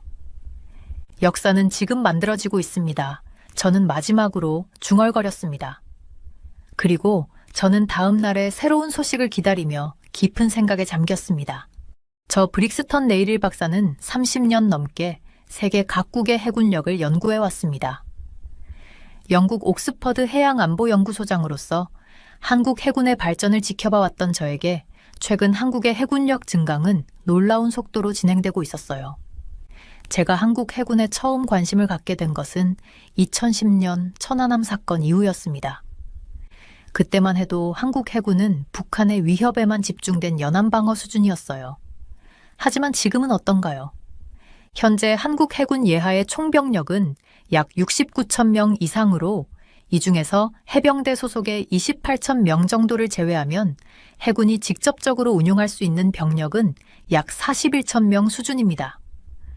여기에 더해 현재 한국 해군이 가용할 수 있는 주요 함정 전력으로는 잠수함 21척, 구축함 13척, 호위함 17척 등이 있었어요. 제가 이전에 방문했던 부산 해군기지에서 본 한국 해군의 모습은 결코 과소평가할 수 없는 수준이었습니다. 한국 해군의 최신 전력은 미국과 비교해도 절대로 부족하지 않습니다. 한국 해군 참모총장이 저에게 한 말이었어요. 그리고 그는 틀리지 않았습니다. 특히 미국의 장점을 배우고 중국 전력을 면밀히 분석하여 다각도로 대응 방안을 수립하는 한국 해군의 전략은 주목할 만했어요. 2022년 제가 참관한 한국의 해상훈련은 그들의 실전적인 전투 태세를 여실히 보여주었습니다. 이것이 우리의 미래입니다, 박사님. 한국 해군의 고위 장교가 저에게 정조대왕급 구축함의 설계도를 보여주며 말했어요. 제가 2023년 말에 직접 방문했을 때 서울 근교의 조선소에서 건조 중이던 이 거대한 함정은 한국 해군력의 새로운 상징이었습니다. 정조대왕급 구축함은 만재 배수량 기준 12천 통읍의 함정으로 만재 배수량이 1만 톤을 넘지 않는 미국의 알레이버크급 구축함보다 훨씬 큰 체급을 자랑했어요. 여기에 정조대왕급 구축함은 88개의 수직 발사관을 장착하고 있었으며 해궁 대공 미사일을 비롯하여 홍상어 장거리 대잠 미사일, 해룡 함대지 미사일, 해성 2 순항 미사일 등을 사용할 수 있는 전천후 함정이었습니다. 제가 가장 인상 깊게 본 것은 도산한 창호급 잠수함이었어요. 6개의 수직 발사관을 탑재한 3,000통읍의 이 잠수함은 전 세계에서 손에 꼽힐 정도로 막강한 성능의 디젤 잠수함이었습니다. 심지어 한국은 장보고 3 배치 잠수함을 통해 잠수함의 크기를 더 키우고 수직 발사관을 10개나 탑재할 예정이라고 했어요. 한국 해군의 최신 전력은 미국과 비교해도 절대로 부족하지 않습니다. 이 말은 과장이 아니었어요. 다만 아쉬운 점은 최신 전력의 수가 아직 충분치 않다는 것이었습니다. 전력의 질은 세계 최고 수준이지만 양적 측면에서는 아직 갈 길이 멀었어요. 한국은 언제든 신규 함정을 찍어낼 수 있는 조선업 역량을 유지하고 있습니다. 현대중공업의 한 수석 엔지니어가 저에게 말했어요. 제가 방문한 울산의 조선소는 그 규모와 효율성에 있어 세계 최고 수준이었습니다. 미국은 연간 3척의 구축함을 신규로 생산해야 하지만 현실은 그 절반인 1.5척의 구축함을 건조하는 것조차 버거운 상황이었어요. 반면에 한국은 AD 현대중공업에서 최대 연간 5척 이상의 구축함을 생산할 수 있을 정도였습니다. 다시 말해 한국은 언제든 전력을 강화할 수 있는 여지가 컸어요. 제가 분석한 바로는 이러한 조선업 역량이 한국이 지역 안보의 중심축으로 부상할 수 있는 가장 큰 자산이었습니다. 미국과 중국의 해상 패권 경쟁이 격화되는 상황에서 한국의 조선 역량은 인도 태평양 지역 해양 안보의 미래를 결정짓는 핵심 요소가 될 것이었어요. 한국이 정조대왕급 구축함과 도산안창호급 잠수함의 수량을 꾸준히 늘리고 구식 함정의 퇴역을 서두른다면 질과 양 모두에서 중국의 위협을 저지하고 세계 최강의 미국과 어깨를 나란히 할 수 있을 것입니다. 저는 최근 발표한 논문에서 이렇게 주장했었습니다. 중국은 서해일대에 불법 구조물을 설치하며 한국과 대치하고 있습니다. 한국 국방부의 브리핑에서 들은 말이었어요. 2024년 초 제가 직접 헬리콥터를 타고 서해 상공에서 바라본 중국의 불법 구조물은 분명 향후 갈등의 불씨가 될 것이라는 예감을 주었습니다. 중국은 항상 불법 구조물이나 인공섬을 기반으로 주변 해역을 자신들의 영해라 우긴 다음 막강한 해군력을 앞세워 주변국을 압박하는 전략을 사용했어요. 남중국해에서 이미 검증된 이 전략이 이제 서해에서 재현되고 있었습니다. 한국 해군은 이에 대응하기 위해 미 해군의 전략을 참고하여 중국 해군을 제압할 전략을 모색하고 있었어요. 특히 한국이 벤치마킹할 수 있는 미 해군의 전략 중 하나는 해상에서의 미사일 보급 전략이었습니다. 원래 해군 함정은 탑재한 미사일을 모두 소진하게 되면 귀향 후 정박하여 미사일 보급 절차를 실시했어요. 그런데 미국은 압도적인 중국 해군의 물량 공세를 제압하기 위해 해상에서 미사일을 보급하는 방안을 연구하고 있었으며 이러한 전술교리는 한국 해군도 고려할 만했습니다. 이것이 우리의 미래입니다, 박사님. 한국 해군의 고위 장교가 내게 정조대왕급 구축함의 설계도를 보여주며 말했어요. 저는 2023년 말에 직접 방문했을 때 서울 근교의 조선소에서 건조 중이던 이 거대한 함정을 보았습니다. 이 배는 한국 해군력의 새로운 상징이었어요. 거대한 조선소에 들어서자 저는 숨이 막힐 정도로 놀라웠습니다. 수백 명의 작업자들이 엄청난 크기의 함정 주변에서 분주히 움직이고 있었어요. 용접 불꽃이 사방에서 번쩍이고 거대한 크레인들이 무거운 장비들을 들어 올리고 있었습니다. 저는 바닷가에서 처음 본 이 배의 크기에 압도되었어요. 정조대왕급 구축함은 만재 배수량 기준 12천 통읍의 함정이었습니다. 이 말이 무슨 뜻인지 아시나요? 쉽게 설명하자면 만재 배수량은 배가 물 위에 떠 있을 때 밀어내는 물의 무게를 말해요. 그리고 12,000톤이라는 것은 정말 엄청난 크기입니다.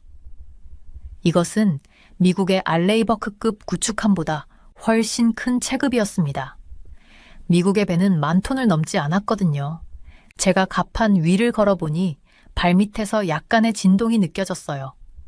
아직 완성되지 않은 배였지만 이미 그 안에는 많은 장비들이 설치되고 있었습니다. 가장 인상적인 것은 88개의 수직 발사관이었어요. 이 발사관은 여러 종류의 미사일을 발사할 수 있는 장치입니다. 이 발사관에서 어떤 미사일을 발사할 수 있나요? 제가 안내하는 장교에게 물었어요. 해공 대공 미사일, 홍상어 장거리 대잠 미사일, 해룡 함대지 미사일, 해성기 순항 미사일 등 다양한 미사일을 발사할 수 있습니다. 그가 자랑스럽게 대답했습니다. 이 배는 정말 전천후 함정이었어요. 어떤 상황에서도 싸울 수 있는 배라는 뜻입니다. 하늘에서 오는 위협, 바닷속에서 오는 위협, 땅에서 오는 위협 모두에 대응할 수 있었습니다. 다음으로 저는 도산한 창호급 잠수함으로 안내받았어요. 조선소의 다른 구역에 있던 이 잠수함은 제가 본 것 중 가장 인상적이었습니다.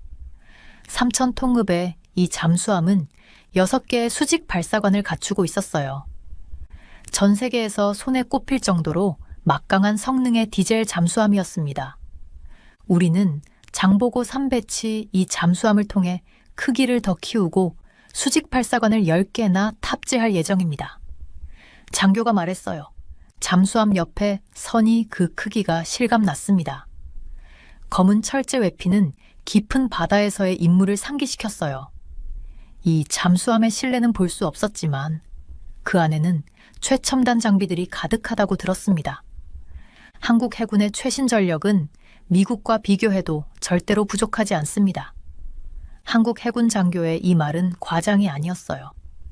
제가 직접 본 결과 이 함정들의 기술 수준은 정말 세계 최고였습니다. 하지만 한 가지 아쉬운 점이 있었어요. 그것은 바로 이런 최신 전력의 수가 아직 충분치 않다는 것입니다. 전력의 질은 세계 최고 수준이었지만 양적인 측면에서는 아직 갈 길이 멀어 보였어요. 그날 저녁 조선소를 떠나면서 저는 많은 생각에 잠겼습니다. 한국의 해군 기술은 놀라울 정도로 발전했어요. 이제 중요한 것은 이 최첨단 함정들의 수를 얼마나 빨리 늘릴 수 있느냐였습니다. 그리고 그 답은 한국의 세계적인 조선 산업에 있었어요. 다음 날 아침 저는 또 다른 배를 보기 위해 부산으로 향했습니다. 바다를 지키는 더 많은 한국의 함정들을 만날 생각에 가슴이 설렜어요. 하늘은 맑았고 한국 해군의 미래는 밝아 보였습니다. 한국은 언제든 신규 함정을 찍어낼 수 있는 조선업 역량을 유지하고 있습니다.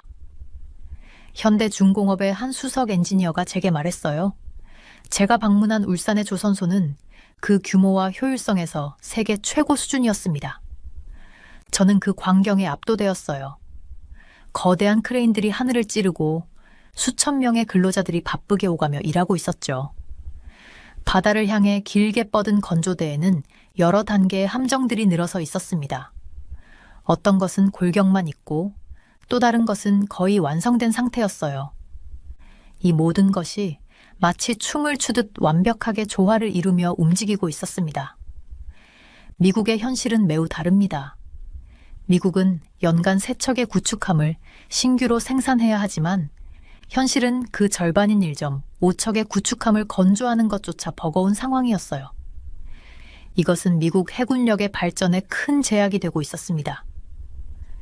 반면에 한국은 AD 현대중공업에서 최대 연간 5척 이상의 구축함을 생산할 수 있을 정도였어요.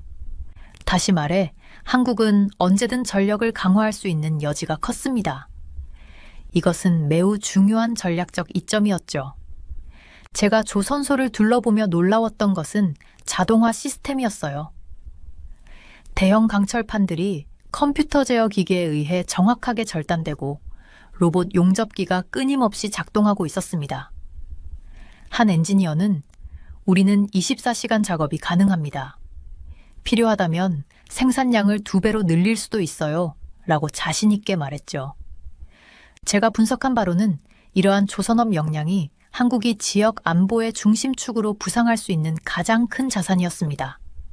미국과 중국의 해상 패권 경쟁이 격화되는 상황에서 한국의 조선 역량은 인도 태평양 지역 해양 안보의 미래를 결정짓는 핵심 요소가 될 것이었어요. 한 고위 해군 장교가 제게 보여준 자료는 더욱 인상적이었습니다. 지난 10년간 한국의 함정 건조 속도는 꾸준히 증가해왔고 품질도 세계 최고 수준으로 평가받고 있었어요. 특히 정조대왕급 구축함과 같은 첨단 함정은 설계부터 건조까지 모두 한국의 기술력으로 이루어지고 있었습니다. 함정 건조에 필요한 모든 기술을 우리가 가지고 있다는 것이 큰 강점입니다. 한국 해군의 한 제독이 제게 설명했어요. 우리는 외국의 기술에 의존하지 않고도 최신 전투함을 만들 수 있습니다. 이것은 정말 중요한 이점이었습니다. 많은 나라들이 군함을 건조할 때 외국의 기술과 부품에 의존하고 있었어요. 이는 국제관계나 공급망에 문제가 생기면 함정 건조가 지연되거나 중단될 수 있다는 것을 의미했죠. 하지만 한국은 그런 제약에서 상대적으로 자유로웠습니다. 제가 울산 조선소의 한 작업장을 방문했을 때 한 젊은 엔지니어가 자랑스럽게 말했어요. 저희가 설계하고 만드는 함정들은 세계 어디에 내놓아도 뒤지지 않습니다. 특히 이지스 시스템을 탑재한 구축함은 미국의 것과 비교해도 손색이 없어요. 한국 조선업의 또 다른 강점은 민간 선박 건조와의 시너지였습니다. 세계 최대 규모의 상선을 건조하는 기술과 경험이 군함 건조에도 적용되어 비용 효율성과 품질을 동시에 높일 수 있었어요. 이는 다른 나라들이 쉽게 따라할 수 없는 한국만의 장점이었습니다. 우리는 대형 컨테이너선이나 LNG 운반선과 같은 복잡한 선박을 건조하는 노하우를 축적해왔습니다. 이런 경험이 군함 건조에도 큰 도움이 됩니다. 현대중공업의 한 임원이 설명해 주었어요. 제가 조선소의 설계실을 방문했을 때 수십 명의 엔지니어들이 컴퓨터 앞에서 정교한 3차원 모델링 작업을 하고 있었습니다. 그들은 최신 함정의 모든 세부 사항을 시뮬레이션하고 있었어요. 충돌 테스트, 파도에 대한 저항, 심지어 미사일 공격에 대한 방어력까지 모든 것을 가상으로 테스트하고 있었습니다. 우리는 실제로 건조하기 전에 컴퓨터로 모든 것을 검증합니다. 이렇게 하면 시간과 비용을 절약하면서도 최고의 품질을 보장할 수 있어요. 수석 설계자가 자랑스럽게 말했습니다. 한국이 정조대왕급 구축함과 도산 안창호급 잠수함의 수량을 꾸준히 늘리고 구식 함정의 퇴역을 서두른다면 질과 양 모두에서 중국의 위협을 저지하고 세계 최강의 미국과 어깨를 나란히 할 수 있을 것입니다. 저는 최근 발표한 논문에서 이렇게 주장했어요. 이 주장은 단순한 이론이 아니었습니다. 제가 한국의 조선소들을 직접 방문하고 그들의 역량을 확인한 결과 이것은 충분히 가능한 시나리오였습니다. 한국의 조선업 역량은 단순한 산업적 성공을 넘어 국가 안보와 지역 평화의 핵심 요소였어요. 제가 한국을 떠나기 전 한 노련한 조선소 관리자가 제게 의미심장한 말을 했습니다. 우리는 단순히 배를 만드는 것이 아닙니다. 우리는 한국의 미래와 안보를 건설하고 있는 것입니다. 그의 눈에서 자부심과 사명감이 빛나고 있었어요. 그 말을 들으며 저는 한국 조선업이 단순한 산업을 넘어 국가의 전략적 자산이라는 것을 다시 한번 깨달았습니다. 한국이 가진 이 특별한 역량은 앞으로 인도 태평양 지역의 해양 안보 지형을 크게 바꿀 수 있는 잠재력을 가지고 있었습니다. 중국은 서해 일대에 불법 구조물을 설치하며 한국과 대치하고 있습니다. 한국 국방부의 브리핑에서 들은 말입니다. 2024년 초 저는 직접 헬리콥터를 타고 서해 상공에서 중국의 불법 구조물을 바라보았어요. 그 모습을 보며 이것이 분명 향후 갈등의 불씨가 될 것이라는 예감이 들었습니다. 중국은 항상 이런 방식으로 행동해 왔어요. 먼저 불법 구조물이나 인공섬을 만들고 그 다음엔 주변 해역을 자신들의 영해라고 주장합니다. 그리고 막강한 해군력을 앞세워 주변국을 압박하는 전략을 사용하죠. 남중국해에서 이미 이런 전략이 효과를 거뒀고 이제 서해에서도 같은 일이 벌어지고 있었습니다. 서해에서 보이는 중국의 행동은 매우 우려스러웠어요. 저는 헬리콥터 창문 너머로 넓은 바다 위에 불규칙하게 세워진 여러 구조물들을 볼 수 있었습니다.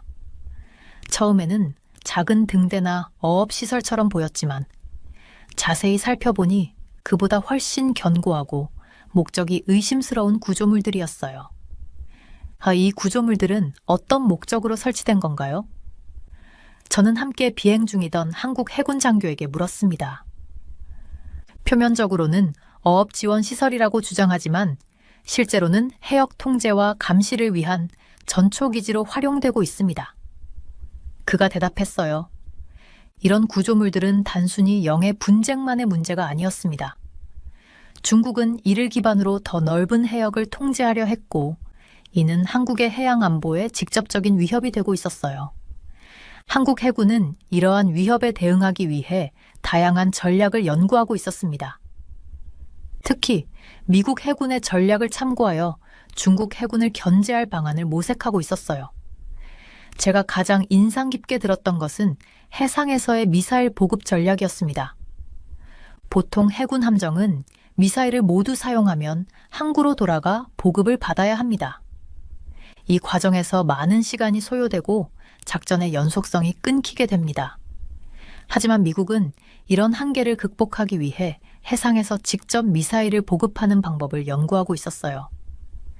이 전술은 특히 중국과 같이 수적 우위를 가진 적과의 교전에서 매우 유용할 수 있습니다. 중국 해군의 규모는 계속 커지고 있습니다. 우리는 수적 열세를 극복하기 위한 새로운 전술이 필요해요.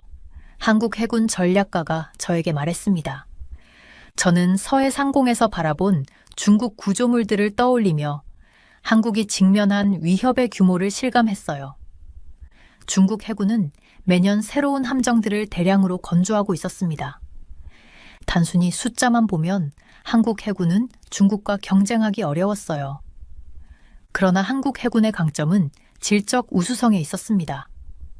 정조대왕급 구축함과 도산 안창호급 잠수함은 기술적으로 중국의 동급 함정들보다 우수했어요. 문제는 이런 최신 함정의 수가 아직 충분하지 않다는 점이었습니다. 한국 해군 작전실에서 저는 서해 일대의 해상 활동을 모니터링하는 모습을 지켜볼 수 있었어요. 대형 스크린에는 실시간으로 움직이는 수많은 선박들이 표시되어 있었고, 그중 상당수가 중국 선박이었습니다. 이들은 마치 물고기 떼처럼 한국의 해역 경계선 주변을 끊임없이 오가고 있었어요. 중국 선박들은 의도적으로 우리 해역 가까이에서 활동합니다. 그들은 우리의 대응 패턴을 분석하고 있어요. 모니터링 담당 장교가 설명했습니다. 이런 상황에서 한국 해군은 미국, 일본과의 협력을 강화하고 있었어요. 저는 한미일 3국 해군의 합동훈련 계획에 대한 브리핑을 받았습니다. 이 훈련은 특히 중국의 해상 팽창에 대응하기 위한 것이었어요. 우리는 혼자서 중국에 맞설 수 없습니다. 동맹국과의 협력이 필수적이에요. 한국 해군 고위 장교가 말했습니다. 저는 한국 해군 전략가들과의 토론에서 한국이 더 강력한 해군력을 확보하기 위해서는 질적 성장과 함께 양적 성장도 이루어야 한다는 점에 모두가 동의하는 것을 확인했어요. 이는 제 분석과도 일치했습니다. 한국이 중국의 해상 위협에 효과적으로 대응하기 위해서는 최신 함정의 수를 늘려야 합니다. 동시에 감시 능력, 대잠수함 작전 능력, 그리고 미사일 방어 체계를 강화해야 했어요. 특히 서해에서의 중국 활동을 지속적으로 모니터링하고 불법 구조물 설치에 신속하게 대응할 수 있는 체계가 필요했습니다. 한국 해군은 또한 중국의 회색지대 전략에 대응하기 위한 새로운 접근법을 개발하고 있었어요. 회색지대 전략이란 전면전과 평화 사이의 모호한 영역에서 이루어지는 다양한 공세적 행동을 말합니다. 중국은 이런 전략을 통해 한국의 해양 이익을 점진적으로 침해하려 했어요. 우리는 중국의 모든 불법 활동을 기록하고 국제사회에 알리는 작업을 꾸준히 하고 있습니다. 한국 해군 정보장교가 설명했어요. 법적, 외교적 대응과 함께 실질적인 해상 순찰도 강화하고 있죠. 서해에서 진행 중인 이 조용한 대결은 국제뉴스에서 많이 다루어지지 않았지만 저는 이것이 동아시아 해양 안보의 중요한 전선이라고 확신했습니다. 중국이 서해에서 성공한다면 다음은 동해와 남해가 될 것이었어요. 한국 해군 참모들과의 마지막 회의에서 저는 그들의 단호한 의지를 느낄 수 있었습니다. 그들은 현실적인 위협 평가와 함께 이에 대응할 구체적인 계획을 가지고 있었어요. 우리는 중국의 도발에 단호하게 대응할 것입니다. 동시에 불필요한 충돌은 피하면서 우리의 해양 권익을 확실히 지켜나갈 것입니다. 한 고위 장교가 말했습니다. 헬리콥터에서 바라본 서해의 풍경이 다시 떠올랐습니다. 넓은 바다 위에 점점이 보이던 중국의 불법 구조물들. 이것이 미래 갈등의 씨앗이 될 것이라는 예감이 더욱 강해졌어요. 하지만 동시에 한국 해군이 이러한 도전에 철저히 대비하고 있다는 사실이 위안이 되었습니다. 한국은 역사적으로 끊임없이 강대국들 사이에서 자신의 주권을 지켜왔습니다. 그리고 오늘날 한국 해군은 그 역사적 사명을 계승하며 현대적인 해양 강국으로 성장하고 있었어요. 중국의 위협은 분명 심각했지만 한국의 대응 능력 또한 지속적으로 강화되고 있었습니다. 서해에서 벌어지는 이 조용한 힘겨루기는 앞으로 동아시아 해양 안보의 미래를 결정짓는 중요한 요소가 될 것입니다. 그리고 저는 이 과정을 지켜보며 한국 해군의 발전을 계속 연구할 것입니다. 한국은 스텔스 기술의 발전과 함께 적의 스텔스 기술을 무력화할 카운터 스텔스 기술도 동시에 발전시키고 있습니다. 한국 방위산업체 수석연구원이 저에게 이렇게 말했어요. 2024년 초 저는 대전에 있는 한 연구소를 방문했었습니다. 그곳에서 한국이 개발한 차세대 함정용 고해후성 차열 도료에 대한 설명을 들었어요. 이 특별한 도료는 정말 놀라웠습니다. 함정 온도가 올라가는 주요 원인인 근저고해선을 80% 이상이나 반사시킬 수 있었고 함정 내부의 온도 증가를 최대 40%까지 줄일 수 있다고 했어요.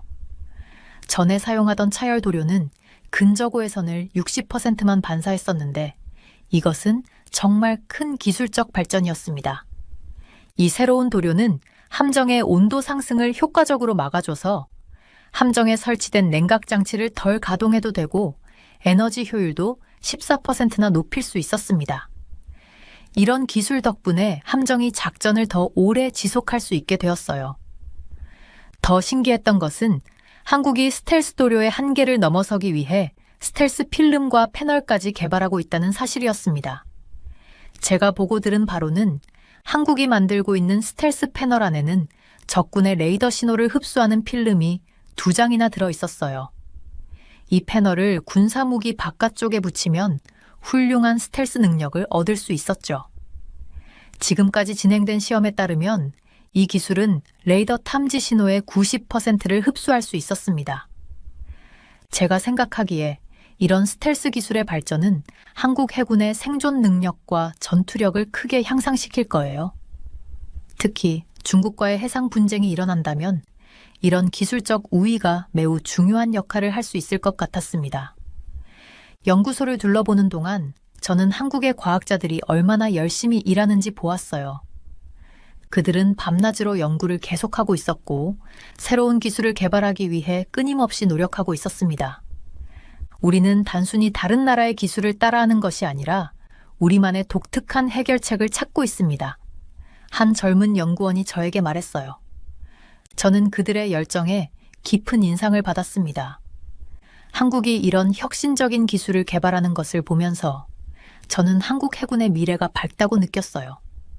다른 방에서는 몇몇 엔지니어들이 스텔스 함정의 모형을 가지고 실험을 하고 있었습니다. 그들은 레이더파를 모형에 쏘아보고 반사되는 신호의 양을 측정하고 있었어요. 결과는 매우 인상적이었습니다. 새로운 스텔스 기술이 적용된 모형은 거의 레이더에 잡히지 않았어요. 이 기술을 실제 함정에 적용하면 적의 레이더에서 훨씬 더 작게 보이거나 아예 보이지 않을 수도 있습니다. 수석 엔지니어가 자랑스럽게 설명했습니다. 하지만 한국은 스텔스 기술만 개발하는 것이 아니었어요.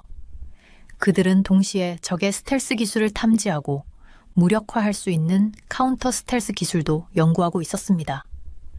이것은 매우 현명한 전략이었어요. 왜냐하면 미래의 해상 전투에서는 상대방의 스텔스 함정을 먼저 발견하는 쪽이 큰 이점을 얻을 수 있기 때문입니다. 우리는 복합적인 센서 시스템을 개발하고 있습니다. 이 시스템은 전통적인 레이더뿐만 아니라 적외선, 음향, 전자파 감지 등 여러 종류의 탐지 방법을 함께 사용합니다. 또 다른 연구원이 저에게 설명했어요. 저는 이 모든 기술들이 어떻게 실제 전투 상황에서 작동할지 궁금했습니다. 그래서 저는 물었습니다. 이런 기술들이 실제 해상 환경에서도 효과적일까요? 물론입니다. 우리는 다양한 해상 조건에서 수많은 테스트를 진행했습니다. 비, 안개, 높은 파도 등 모든 상황에서 우리의 기술은 안정적으로 작동했습니다. 그들은 자신감 있게 대답했어요. 이 방문을 통해 저는 한국의 해군 기술이 얼마나 빠르게 발전하고 있는지 다시 한번 확인할 수 있었습니다. 스텔스 기술의 혁신은 단순한 기술적 발전을 넘어서 한국 해군의 전략적 위치를 완전히 바꿀 수 있는 게임 체인저였어요. 연구소를 떠나기 전 저는 마지막으로 연구소 책임자와 이야기를 나눴습니다. 앞으로의 계획은 무엇인가요? 제가 물었어요. 우리는 계속해서 발전할 것입니다. 현재의 성과에 만족하지 않고 더 혁신적인 기술을 개발하기 위해 노력할 것입니다. 한국 해군의 미래는 기술에 달려 있습니다. 그는 진지하게 대답했습니다. 저는 깊이 고개를 끄덕였어요. 한국의 스텔스 기술 혁신은 분명히 주목할 만했고 이것이 한국 해군의 미래 전투력을 크게 강화할 것이라는 점은 분명했습니다. 중국과 같은 강대국과의 경쟁에서 이런 기술적 우위는 한국에게 큰 힘이 될 것이라고 확신했어요. 최근 몇 년간 한국을 여러 차례 방문하면서 저는 한국 해군과 방위산업의 발전 속도에 계속해서 놀라고 있었어요. 그 기술력과 혁신은 정말 눈부셨습니다. 하지만 동시에 한국이 직면한 도전도 분명히 존재했어요. 이런 상황에서 한국 해군의 미래는 어떻게 될까요? 한국 해군이 더 강력한 전력을 확보하기 위해서는 질적 성장과 함께 양적 성장도 함께 이룰 필요가 있습니다. 이 말은 제가 한국 해군 고위 장교들과 나눈 대화에서 자주 들었던 내용이었어요. 이 문제는 단순히 함정의 수를 늘리는 것 이상의 복합적인 전략이 필요했습니다. 첫째, 한국은 미국, 일본, 호주 등 동맹국과의 해군 협력을 더욱 강화해야 했어요. 지난 가을 제가 참관한 다국적 해상훈련에서 한국 해군은 정말 뛰어난 상호 운용성을 보여주었어요. 미국 해군 함정과 한국 해군 함정이 마치 하나의 함대처럼 움직이는 모습이 인상적이었죠. 하지만 더 깊은 수준의 전략적 협력이 필요했습니다. 우리는 훈련만으로는 충분하지 않습니다. 실제 위기 상황에서 동맹국들과 함께 싸울 수 있는 통합된 지휘 체계가 필요합니다. 한국 해군의 한 제독이 저에게 말했었어요. 그의 눈빛에서 진지함이 느껴졌습니다. 둘째, 한국은 해군 인력의 전문성을 지속적으로 향상시켜야 했어요. 첨단 함정과 시스템을 운용하기 위한 고도로 숙련된 인력의 확보와 유지는 정말 핵심적인 과제였습니다. 제가 부산 해군기지를 방문했을 때 젊은 장교들의 열정과 지식에 감명받았어요. 하지만 기술이 빠르게 발전하는 만큼 지속적인 교육과 훈련이 필요했죠. 우리의 최신 이지스함은 세계 최고 수준입니다. 하지만 이를 완벽하게 운용할 수 있는 인력을 양성하는 것이 더 큰 도전입니다. 한 교육훈련 담당 장교가 설명했었어요.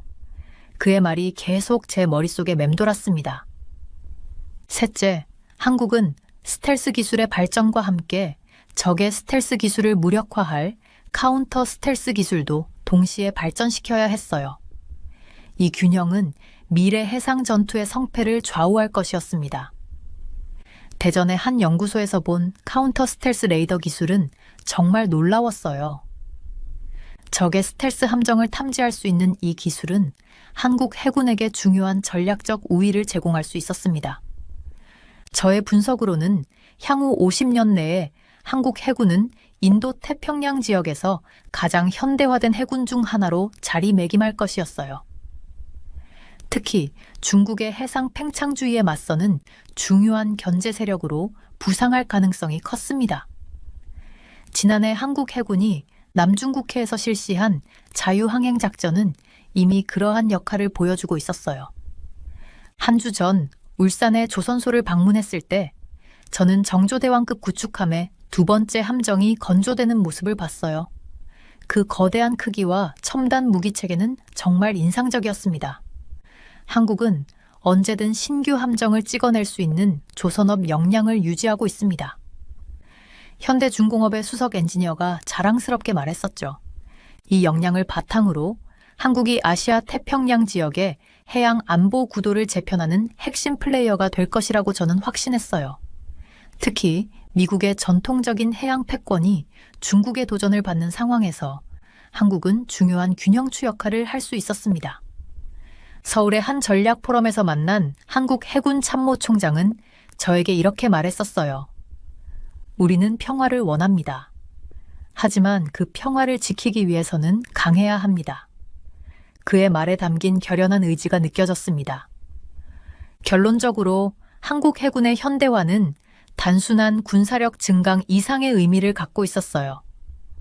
이는 변화하는 지역 안보 환경 속에서 한국의 전략적 위상을 재정립하는 과정이었으며 국제 해양 질서의 미래를 형성하는 중요한 변수가 될 것이 분명했습니다. 제 연구실로 돌아오는 비행기 안에서 저는 한국 해군의 미래에 대한 생각에 잠겼어요. 세계 최고 수준의 함정들, 헌신적인 장병들, 그리고 강력한 산업 기반까지 한국은 분명 해양 강국으로 발돋움할 모든 조건을 갖추고 있었습니다.